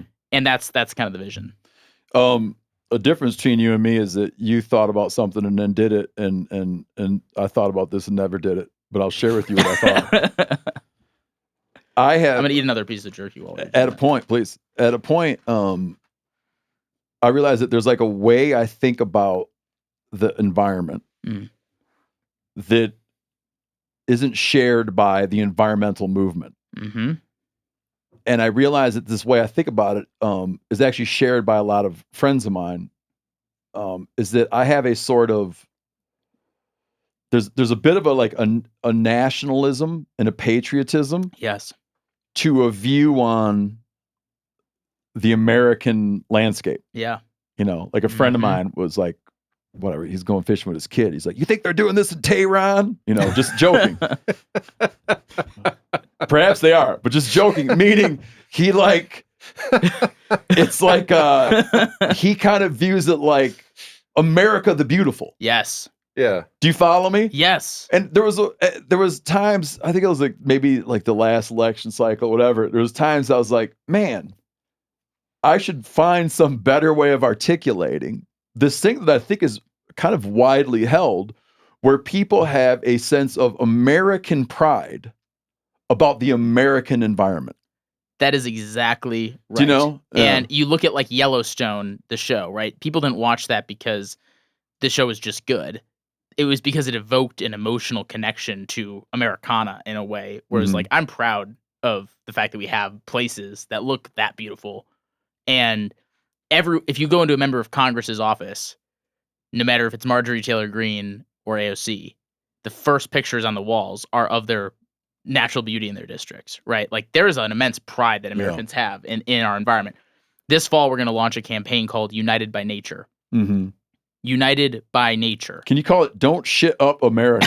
That'll be our secondary. That'll be the secondary slogan, and we'll let people use which one they like more.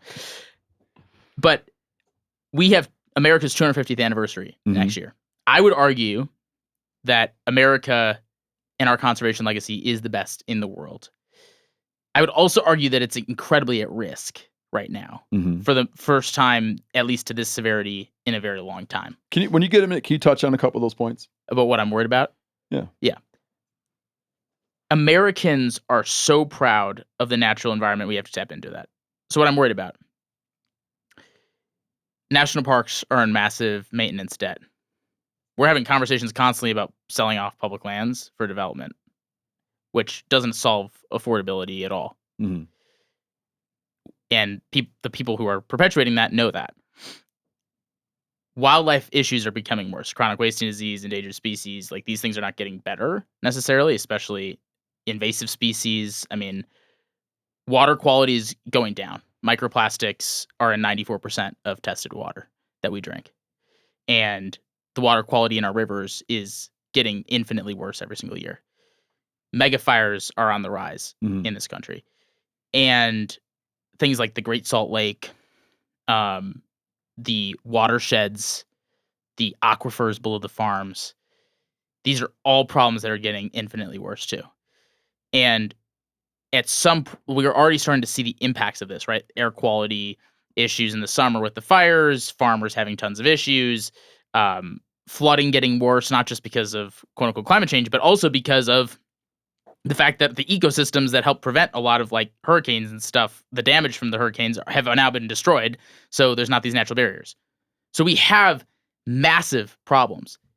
And yet the government, the Biden administration didn't focus on this at all. They focused on like climate and energy and infrastructure and EVs. But until kind of the final hour, they didn't even really talk about this conservation or preservation or anything with the natural landscape. Yeah. And Trump's whole approach is, I want to undo everything because it's gone too far and it's wrong and whatever, but we're not going to replace it with anything better. Because I never liked that guy. Right, because I never liked that guy. But he's not just doing stuff that Biden did. He's not just undoing stuff Biden did. He's undoing stuff that Nixon did, and George H.W. Bush did, and Clinton did. And what I point out to people often, right, is I'm like, there's always the other side participating in this. Right. Like, even when there's a supermajority. Yeah. Pick your supermajority, right? But right now there's Democrats in the room. They're not going home. No. They're not like, okay, well, we'll see you in 4 years. Right? There's always that nonpartisan aspect in there. One side's ultimately going to have like a final say, but it's like people are trying. And on the public lands issue too, it's like, well, thanks for calling, but we defer to the 11 Western states. Right. They're, be it Democrat or Republican, they're the ones that have the knowledge. And so we're going to listen to them, right? And that's just like something that people need to be reminded of. Right. Because it all gets shackled onto, kind of who's in power at that time. Yes. But I think on a quick diversion, I just want to say thank you to you guys.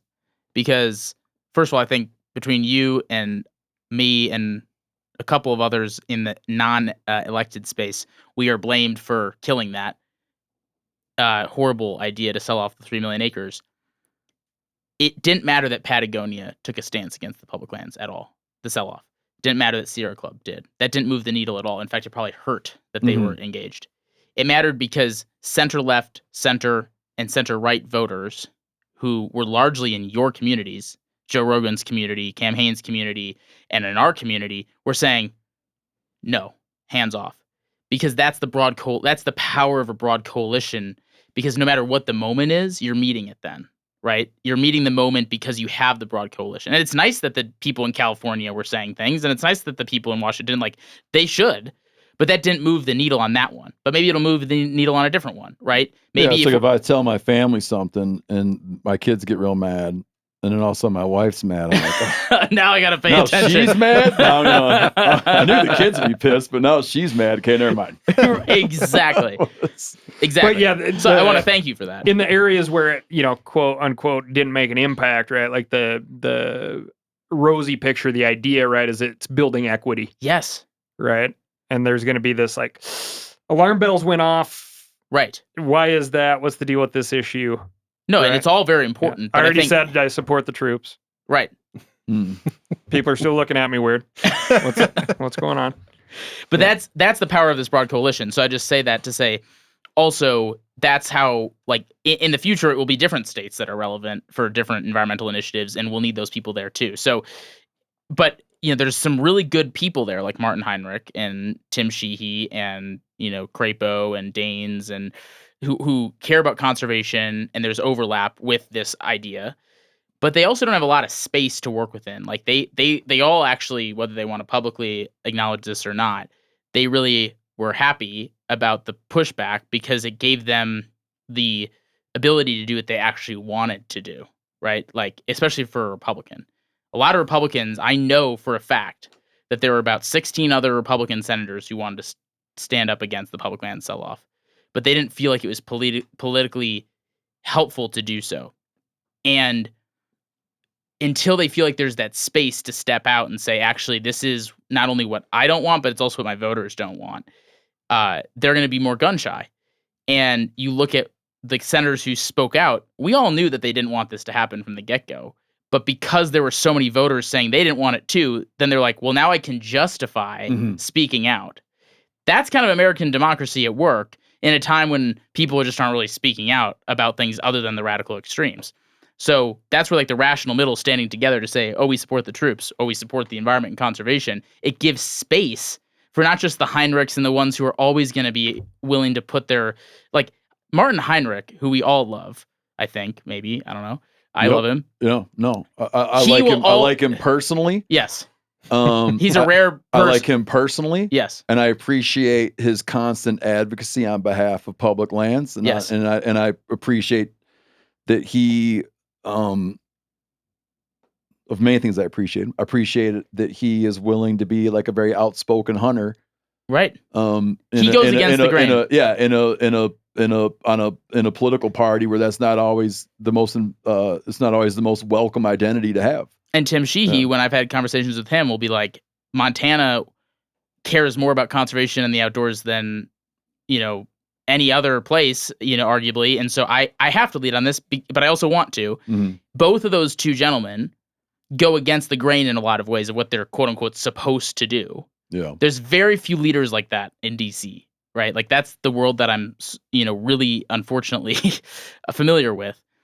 And we need to give space not just for those guys who are always going to try to stick their neck out as much as possible, but also the kind of the cowards. To be honest, there are always going to be cowards in the Senate and the House who actually do want to do the right thing, though, and they just don't feel like they have the space to do it. And that's the power of the movement that I think we could build, because there's an underbelly there. If you talk to those 16 Republican senators who wanted to speak out about it, I can guarantee you, if I said there's going to be 1 million people in your state, right and left, who are speaking out about this in your favor, they would have been like, okay, then I can too. Mm-hmm. And that's the power we need to build.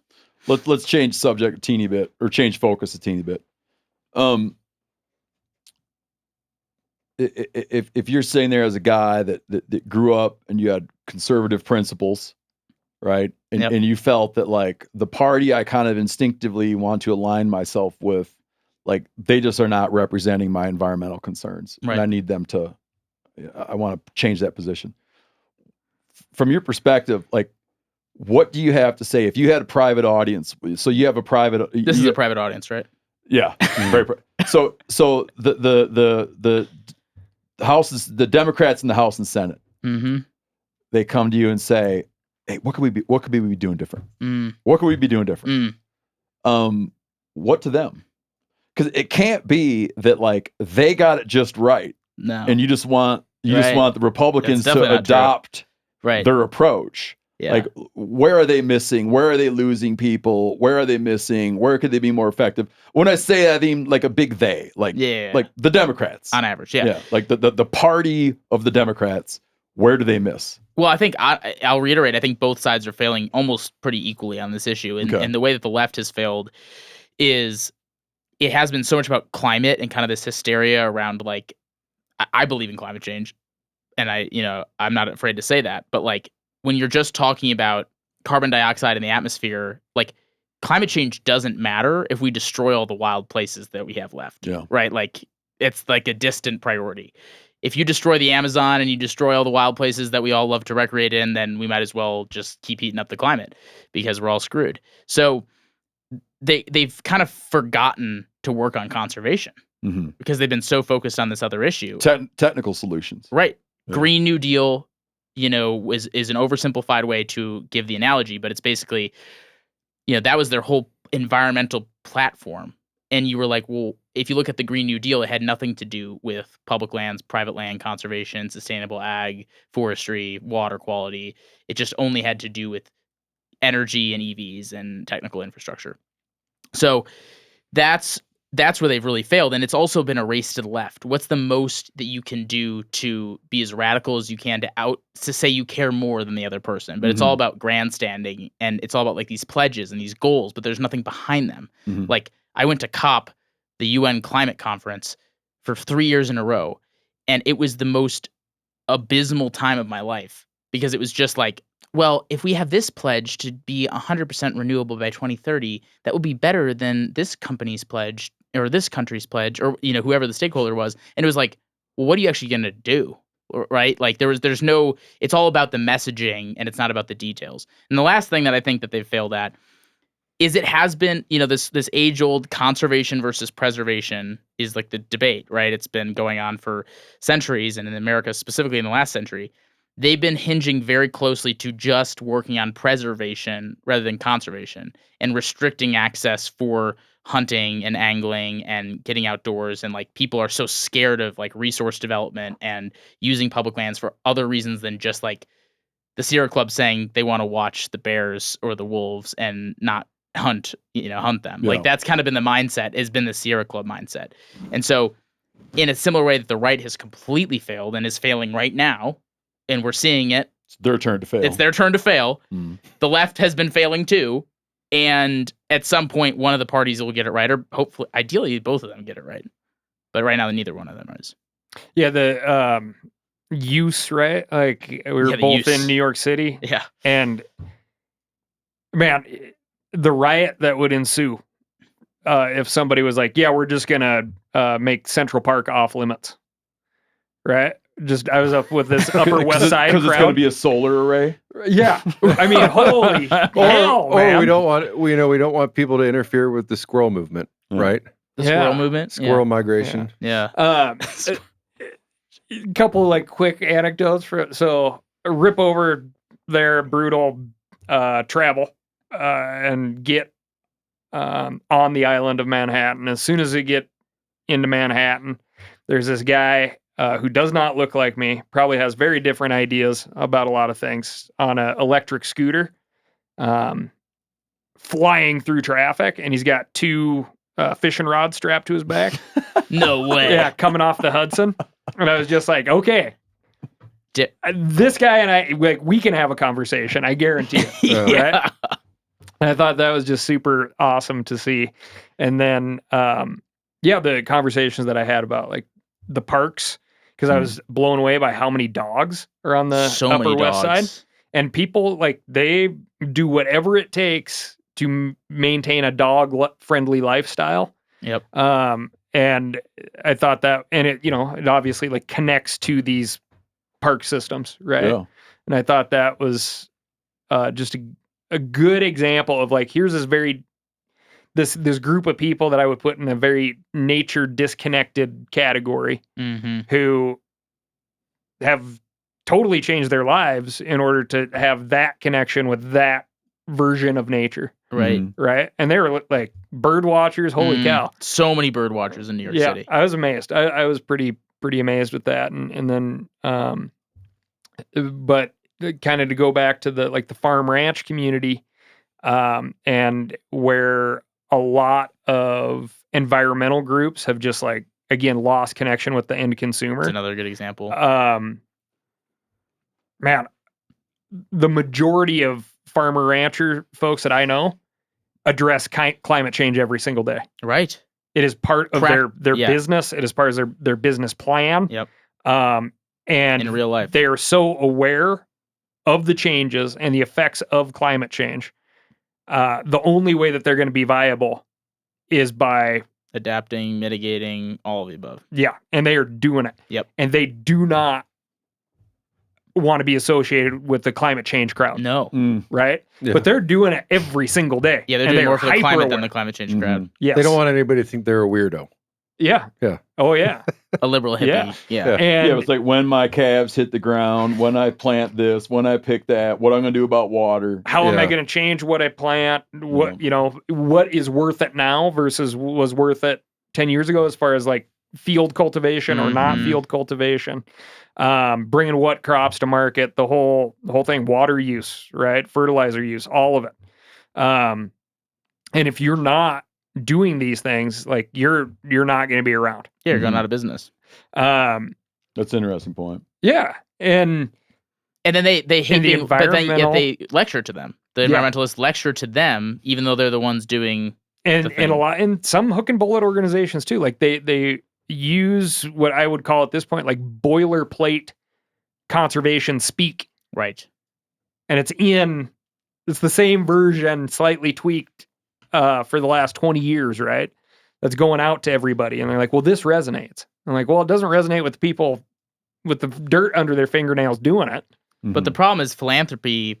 So but that's there's money tied to there's it. so Yeah. much money tied to it, and that's where that's another world that I have to work in, is the philanthropic world, where, and probably shouldn't even be talking about this because they probably don't like that I'd be saying this, but it's like they are so out of touch, but they have so much money, and they're funding these campaigns. They're funding the Sierra Clubs of the world when they're doing this anti-bear thing for sure.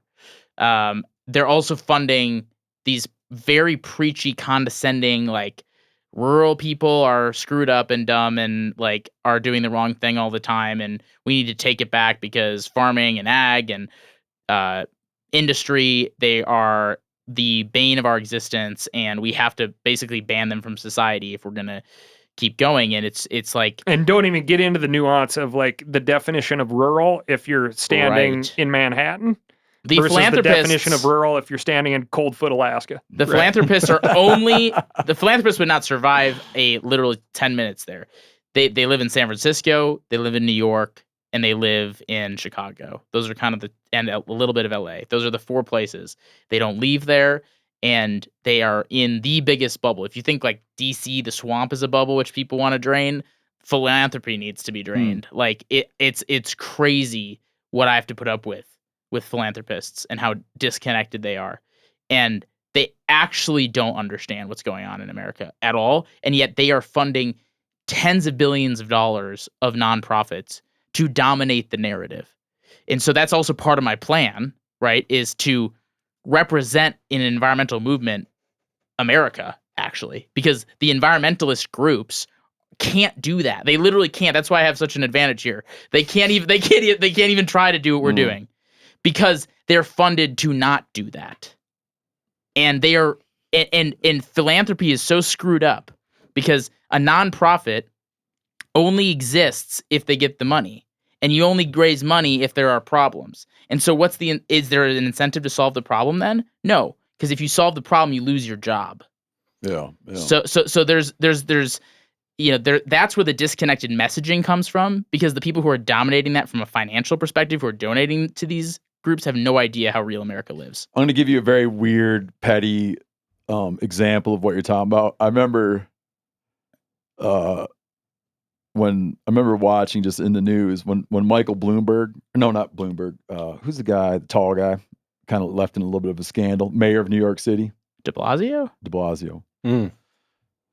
I remember right away when de Blasio got elected. There's I haven't still thought about Bill de Michael Blasio and in a while. Tall and Yeah. Scandal. I was like, is it still on No, because option? Bloomberg's real any number short. of guys. Jordan? Bloomberg's short. De Blasio's tall. Phil, can you pull that up on the screen, please?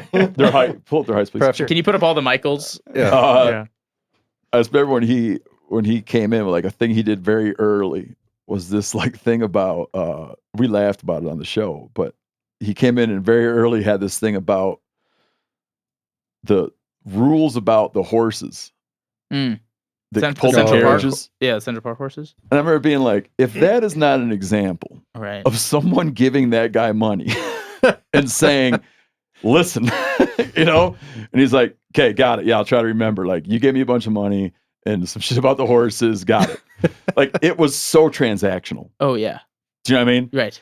And that, like, I imagine, like, well, not that I imagine, because I've seen it. Like, I've had exposure to the nonprofit space where I see where donors, philanthropy, can come in and manipulate a nonprofit agenda with a big carrot. That's really how this all works. And they're like, but let me play devil's like, advocate here, though. Because there's also ways in which, like, a group, the people as part of an NGO have issues that they care about. Like, they want to work on wildlife, they want to work on public lands, they want to do this, and they see grants available, and they sort of go, "Oh, we can tie this to that by framing it this way." Mm-hmm. They're still trying to solve that problem. You know, like I don't believe that people at BHA don't want. I don't believe that people at BHA want the public lands issue to just be a constant football, because they actually care about it. No, that's true. They're not like, they're definitely not thinking, well, we want to win, but not all the way. Yeah, and then like when they look at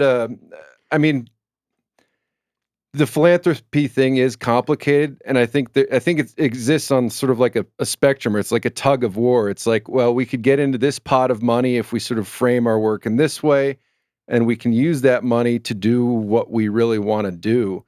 And it's sometimes you can get tugged too far outside of your core issues, but there's also a lot of ways in which they're using that money strategically to get to sort of pour more gas on the fire on what they really want to work on. I agree, but I think a lot of it's subconsciously going in the wrong direction. So what I mean by this is, during the public land sell-off, the senator Mike Lee, if you remember, on Twitter, was going after me largely because of what I was saying on social media, and his whole conspiracy is that I was funded to go against him. Mm-hmm.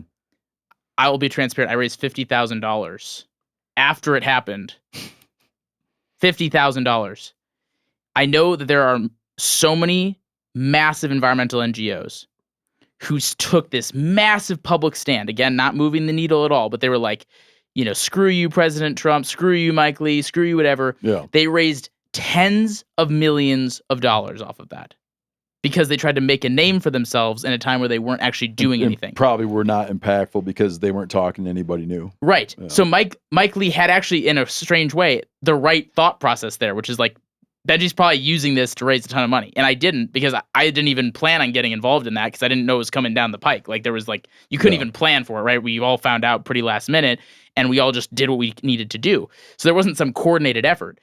But these groups are incentivized to make it seem like they are doing more than they actually are, and to take harder stances than what actually would move the needle, because they know that that's where philanthropy is like, oh, thank God.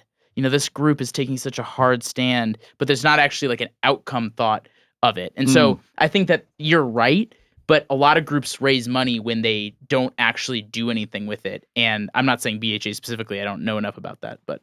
Well, I'll give you an example to your point. So roadless rule, right? I'm working with a bunch of different groups and talking about roadless rule, and this kind of ties in a couple of points that have been made today is, right, like, we're not even at the actual conversation about roadless rule, because it's not about timber. It's not about public access to these areas. It's not, in my opinion, actually about wildfire mitigation. So just tell me what the reason is that you want to roll back protections on 44 million acres. That would be like the chunk that is actually going to get affected. You're not buying that it's just general. It's a thing. It's a thing. Like, just tell me the thing, so we can talk about the thing. Right. Like adults. Earlier we talked about the debate, like the buffalo thing, and there's all these red herrings, brucellosis, whatever. In the end, you're like, oh, I get it. This is about what animals eat what grass. It's about grass, yeah. Do you know what I mean? And then with the sell-off, with the public land sell-off, it was about like, this is about increasing new lands for developers to develop. Right. And decreasing the federal estate and trying to achieve for their goal of reducing the federal budget deficit. But that's a red herring. It might be. I don't believe but that part. I believe it was one thing. It was one thing. Well, either way, it's definitely not affordable housing. We can agree on that. Yeah, it's not affordable housing. I don't think they're worried about the debt. There's a lot better ways to figure out the debt. Totally. But on this roadless deal, I've a good idea, comer upper, and I was like, well, why don't we, all these groups that have resources, why don't we spend some time, get the list of the green groups that sue the most on some of these mitigation efforts that are technically included in the wording of the roadless rule. Right. And we at least get them to a table where we can have a discussion on what they're going to sue on and what they're not. Mm-hmm. Right? And then we're going to have this letter and this coalition that says, hey, all these groups, including these ones that are screwing everything up for everybody because they just sue all the time. They just try to grind things to a halt. Yeah, they are. Yep. Say, this is our line. If you guys outline where you need the work done, we will not sue on this. And if they don't, we'll just make this big, huge coalition out here say there is no working with these groups. And we'll make it as public as possible. We'll make them pariahs. And that'll be the tactic here. Right? And the response is like, man, it's a great idea. But like many great ideas, we can't do it. Yeah. And they're like, are you going to go to these law firms and be like, 100% of your business is going to be right. And they're going to be like, hey, that's a good idea. Go to those law firms, be like, you familiar with the whole like Doge complex concept? That's what you're going to have to apply something different because work's drying up. Yeah, they're not going to say yes to that. Right. When did Nature Is Nonpartisan get founded? April of 2025. April 2025. Lay out for me, like, how do you think, how do you approach things? Do you approach things like quarters in your mind, years in your mind, 10 years in your mind? Quarters, because the world changes every quarter, hit me right? with a couple quarters. Where's your head at? We're going to launch a national narrative shifting campaign with a lot of the coalition partners that we've been working with, including a lot of the groups that you work with, the TRCPs of the world. We're going to include everybody who's in this broad coalition in a campaign called United by Nature. We're going to have concerts. We're going to have community events. We're going to have calls to action. We're going to have national ad campaigns. We're going to try to make this United by Nature the calling card for support the troops, right? We are united by nature, whether that nature is your Salt Lake or it's your, Everglades or it's your, Beartooth Mountains, right? So it's trying to create that national identity. We're going to launch it in the next quarter. We're also going to launch a bipartisan caucus in the Senate, focused on conservation and try to create the space for that to get done. Is it going to be called the Level-Headed Caucus? The level-headed caucus. What was what was your secondary slogan for United? Don't shit up America caucus. I'll ask the DSUA. That's great. And then we're really going to focus on. Tell people what a caucus is. A caucus is like a little family of senators that want to do the same action on the same topic. Yeah. And so there's like the Congressional Sportsmen's Caucus, which is a great group. Focus on, sportsmen's issues and trying to build support in the Senate just on those issues. So, and we saw the Public Lands Caucus in the launched. House. Yep. And so it'll be very complementary to that in the Senate, but on more than just public lands. It'll be about private land, wildlife, water, and a little bit of a wider suite. And you imagine pulling in, this pulling in centrists from both parties, or we actually want pretty hardcore Republicans and hardcore Democrats, but it's going to be a 1-for-1 membership. So for every Republican, we get a Democrat. Is that normal for a caucus? No, there are a few that are modeled that way, but very rare. Oh yeah, because obviously. And our organization is structured. Tea Party. Yeah. Our organization is structured that way too. We have half our staff is liberal, half it's conservative. Half our board's liberal, half it's conservative, and we're intentional for everybody that we add. We are making. Do you have non-binary?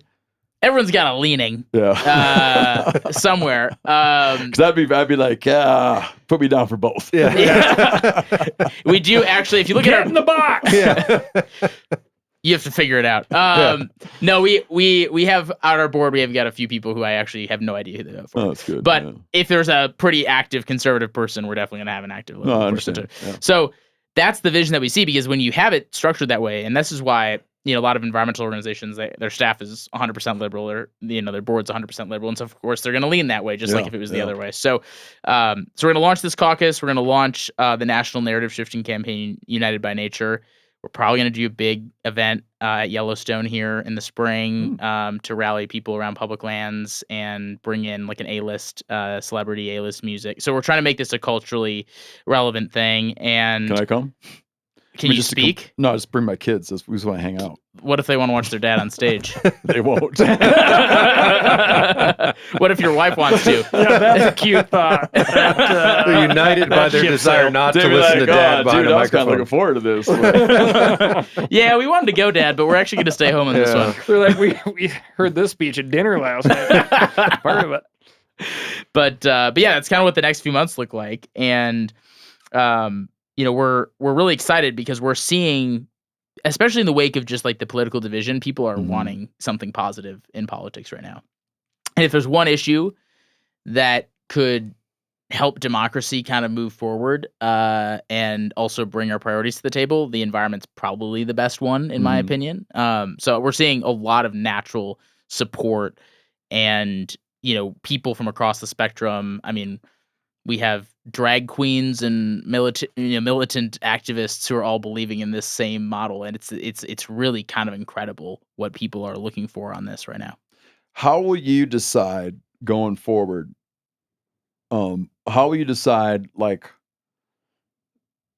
where with the public land sell-off? Okay, there's like a specific thing. Yeah, there's a known party that's pushing it. There's a known, not even party. There's a known individual who's pushing it. Yep. Right. And so you got to like create friction. Yep. Like you're like, whatever you do, however positive you keep it, you will create friction. Right. How are you deciding on what issues where you're like, I'm going to create friction on this one. I'm going to create friction on this one. I mean, specific bills, right? Specific measures. Do you know what I mean? Like, is it just your moral compass? Like what goes into going like this is going to get ugly? I think it's when we know that the vast majority that there's a winning coalition that's willing to be like active on something, because we mostly want to be for things. So what I mean by that is like we don't want to always be the group that's standing against whatever is bad. Yeah. That's what a lot of environmental groups do. We want to show that there is a political constituency to put forward funding for national parks, to put forward funding for wildlife conservation, right? Like show that there's an appetite for that in a positive way, because I'm so sick of like politicians only being afraid of people instead of like being like, oh, I'm doing this because people actually want me to do it, right? Yeah. So, but when there's this example like the public land sell-off where we have to take a stance against it, we are going to be very intentional about picking and choosing. I've already gotten so much shit for not taking a stance against absolutely everything that's been happening over the last 8 months. And I'm like, I can't die on every hill, right? And our organization can't die on every hill, and no organization can die on every hill. But if there's an overwhelming winning coalition of Americans where the politicians are so out of touch with America, like they were on the public land sell-off, we're going to show them that they're out of touch. And so it will depend on really where's the American populace at, where's the winning coalition at, and can we actually mobilize them? Because if we can't, then we're trying to, stick a square peg into a round hole. And a lot of times that's what happens, and it doesn't actually do anything. So if we're going to really lean in and be against something, we better be damn sure that it's going to be impactful before we do it. Yeah, that's I like that approach. I'm at a loss for words. I love that approach. I like that approach because I think another way that groups would look and they'll say, we're going to lose bad, but this is going to be good for fundraising. Yes. And this is going to be good for press. Yeah. If I want to do that. If PETA says, hey, we're going to have it be that you don't say whole hog anymore, they're like, we're probably going to lose. People are still going to say whole hog, but it's going to get a lot of media. Exactly. But, we're not going to win this one. And that's what I'm at the point where it's like, I care about the outcomes. And if that comes at the cost of fundraising, I'm willing to take that. If it comes at the cost of media, that's fine. If it comes at the cost of people thinking that I have some ulterior motive because I'm not taking a stance on everything because they think that I'm like trying to shy away from every issue, then that's fine too. But I think people have gotten so used to like, oh, you're not taking a stance on absolutely everything that's bad, therefore you must have some ulterior motive. It's like, no, it's actually the opposite, right? Like, I could raise so much money opposing everything that Donald Trump does. I could raise so much money off of that. And if I wanted to, I would do it. Or if I wanted to defend everything he was doing, I could also raise a lot of money off of that. But I think over time, people's demand is going to be for trying to actually create good outcomes. At least that's my optimistic view of the world, that people will actually want that. And over time, people will see, man, this is, if you want to take a legitimate stance on something that will actually move the needle, this is the organization to work with. That's the goal. You know what a good analogy could be for you? Like, think about how the military would look at battles.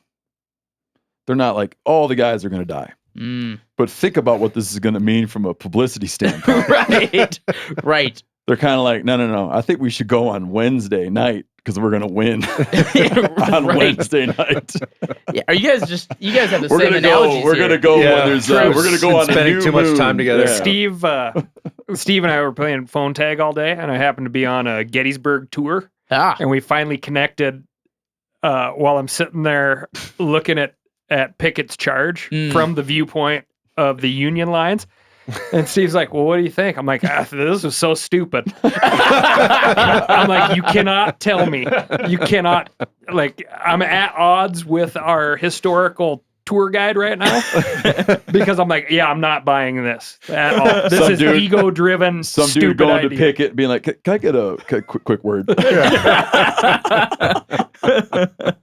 Just kind of looking down, looking around here. And, that is the perfect analogy, though. That is the perfect analogy. Yeah. And I think the conservation movement could really use that. But also, like, to your point earlier, there are so many incredible groups out there in the in the hook and bolt crowd, but also in the conservation crowd. But they're not trying to do what I'm trying to do. And so we can work really well together to get things done because they do have science behind them. They do have resources. They do have research. They do have some grassroots, right? And they have a brand and they have really good ideas. But we need to facilitate the space for those ideas and create the national identity around those ideas. And so, I think for most of America, like, we hope to be the national movement, but then we want to help accelerate the priorities of all these other great groups that are out there that just haven't had the space. Like, TRCP has so many great policy ideas. All these groups have so many great policy ideas. But if the political space isn't there to move them, then they're just ideas, right? And the roadless rule or anything that we're against, being rescinded, like, we might be right about that, but if they still decide to go forward with it because Americans didn't speak up enough about it, then it doesn't matter how right we were. So that's I'm a big TRCP supporter. Cal does a lot of work with BHA, but I think that I'm sure there are people that fall into a trap of being competitive. Yes. But I would say, like, speaking for the people at this table, I would say, like, we'll take the wins when we can get them. Yep.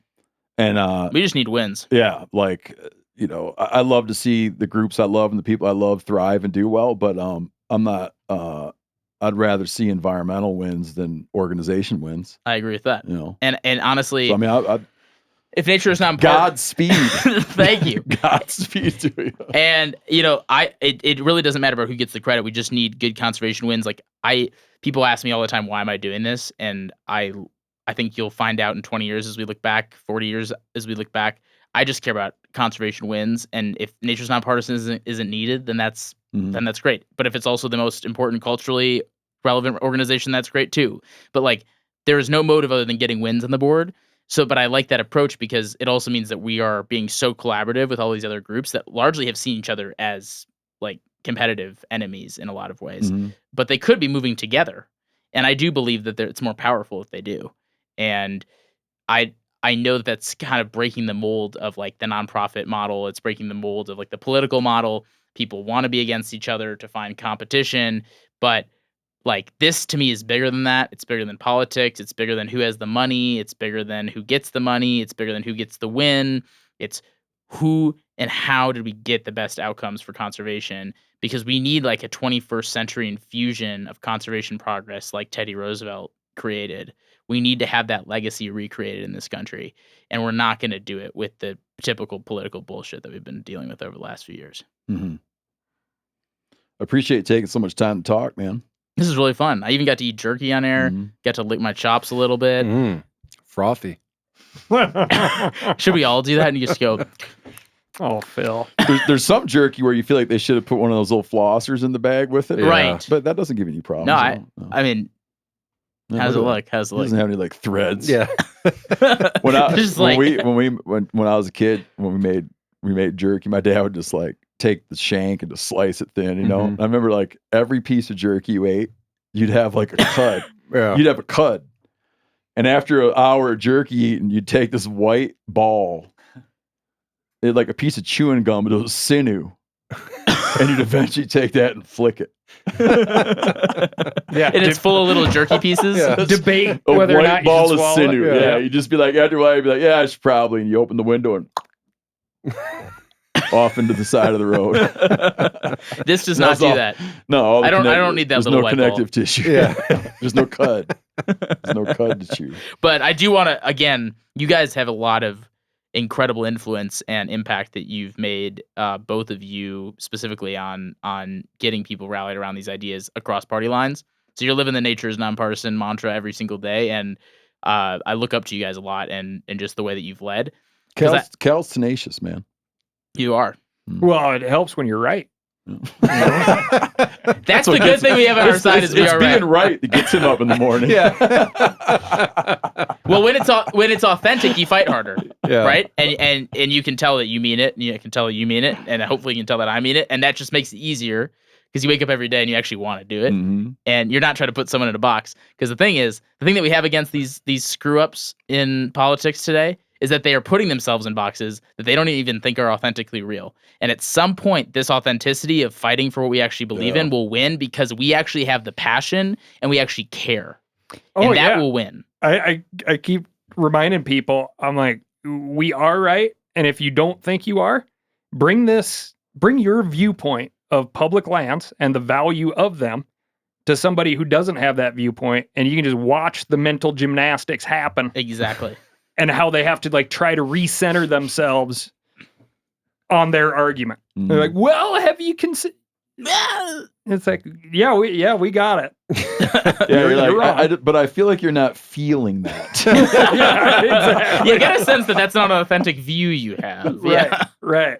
They're like, well, I've never been, Mm. but Right. I've heard. That's true. I think some of those guys we could they look like they've never been in the outdoors before, and they look like maybe we could help them. Mhm. So that's something we should think about at some point. Little sun. Little sun, a little mountain, little tree, A little dirt. little dirt. Not to sidetrack it, but I summer. was going to wrap up. Yeah. No. To this, Another analogy. Summer in Yellowstone, you see all these people pouring through Livingston. They look like they've never spent a day outdoor in their lives. And there's a lot of eye rolling about it. But when I see that, I actually think it's really cool that Yes. that somebody who lives in Florida or New York or wherever is like, you know what we need to do this year? We need to go see Montana and Wyoming. Because you're a big-hearted person. No, I mean, I agree. The traffic gets old. I don't like waiting for tables at restaurants, but like, I don't want to peel the curtain back too much, but Randall and his wife have both told me that if they ever went on a murder spree, It would be these people. it would be to target people who do illegal things in national parks. Okay, that's a different argument. Again, all of my darkest secrets are coming out. No, but Those are not contradicting to put a pin, statements. just to put a pin on it. Like, I think it's so cool that people are like that. The people in this country are like, I have to see this. Yeah. This is part of my American. This is part of being an adult as an American. There's like sharing this with my kids, even if they never come back like another day, or they don't hunt or they don't fish. They're like, you know what? We're gonna load up the station wagon and go look at rocks and water. Yeah. No, it's true. Phil, you should take that clip and send that to Venmo and see if they'll let Randall back on. Yeah. I'm on it. Look at this guy. Come on. Look at this guy. Not such a bad guy. Not such a bad Hey, guy. let him transact how he sees fit. let him buy what he needs to buy. He saw we. Let him buy what he needs to buy from estate sales. This episode sponsored by Venmo. Mhm. Man, free ads. Benji Backer, Nature Is Nonpartisan. Thanks, man. Thanks for having me. This is a lot of fun, and hope to come back. At some No, point. I'd love to have you back on. And let's get out there together at some point too. Yeah, I would. That's where I'd rather be. Hit us up in a year. That's kind of a year later. Okay. We got a lot of people to come back. We got a lot of people to come back. I'll put her. Well, hopefully, we made a lot of progress. I'll put it on my calendar. You know, 1 year. 1 year. Yeah. Unless things change a whole bunch. Unless all of a sudden you win all the environmental battles, then come back on. Is that's the incentive right there? Yeah. All right. Yeah. Let's do it. You do an update. We won them all. It's over. It's over. I'll see you in a year. That's no way that's happening. All right. Thanks, man. Thank you so much. Appreciate it.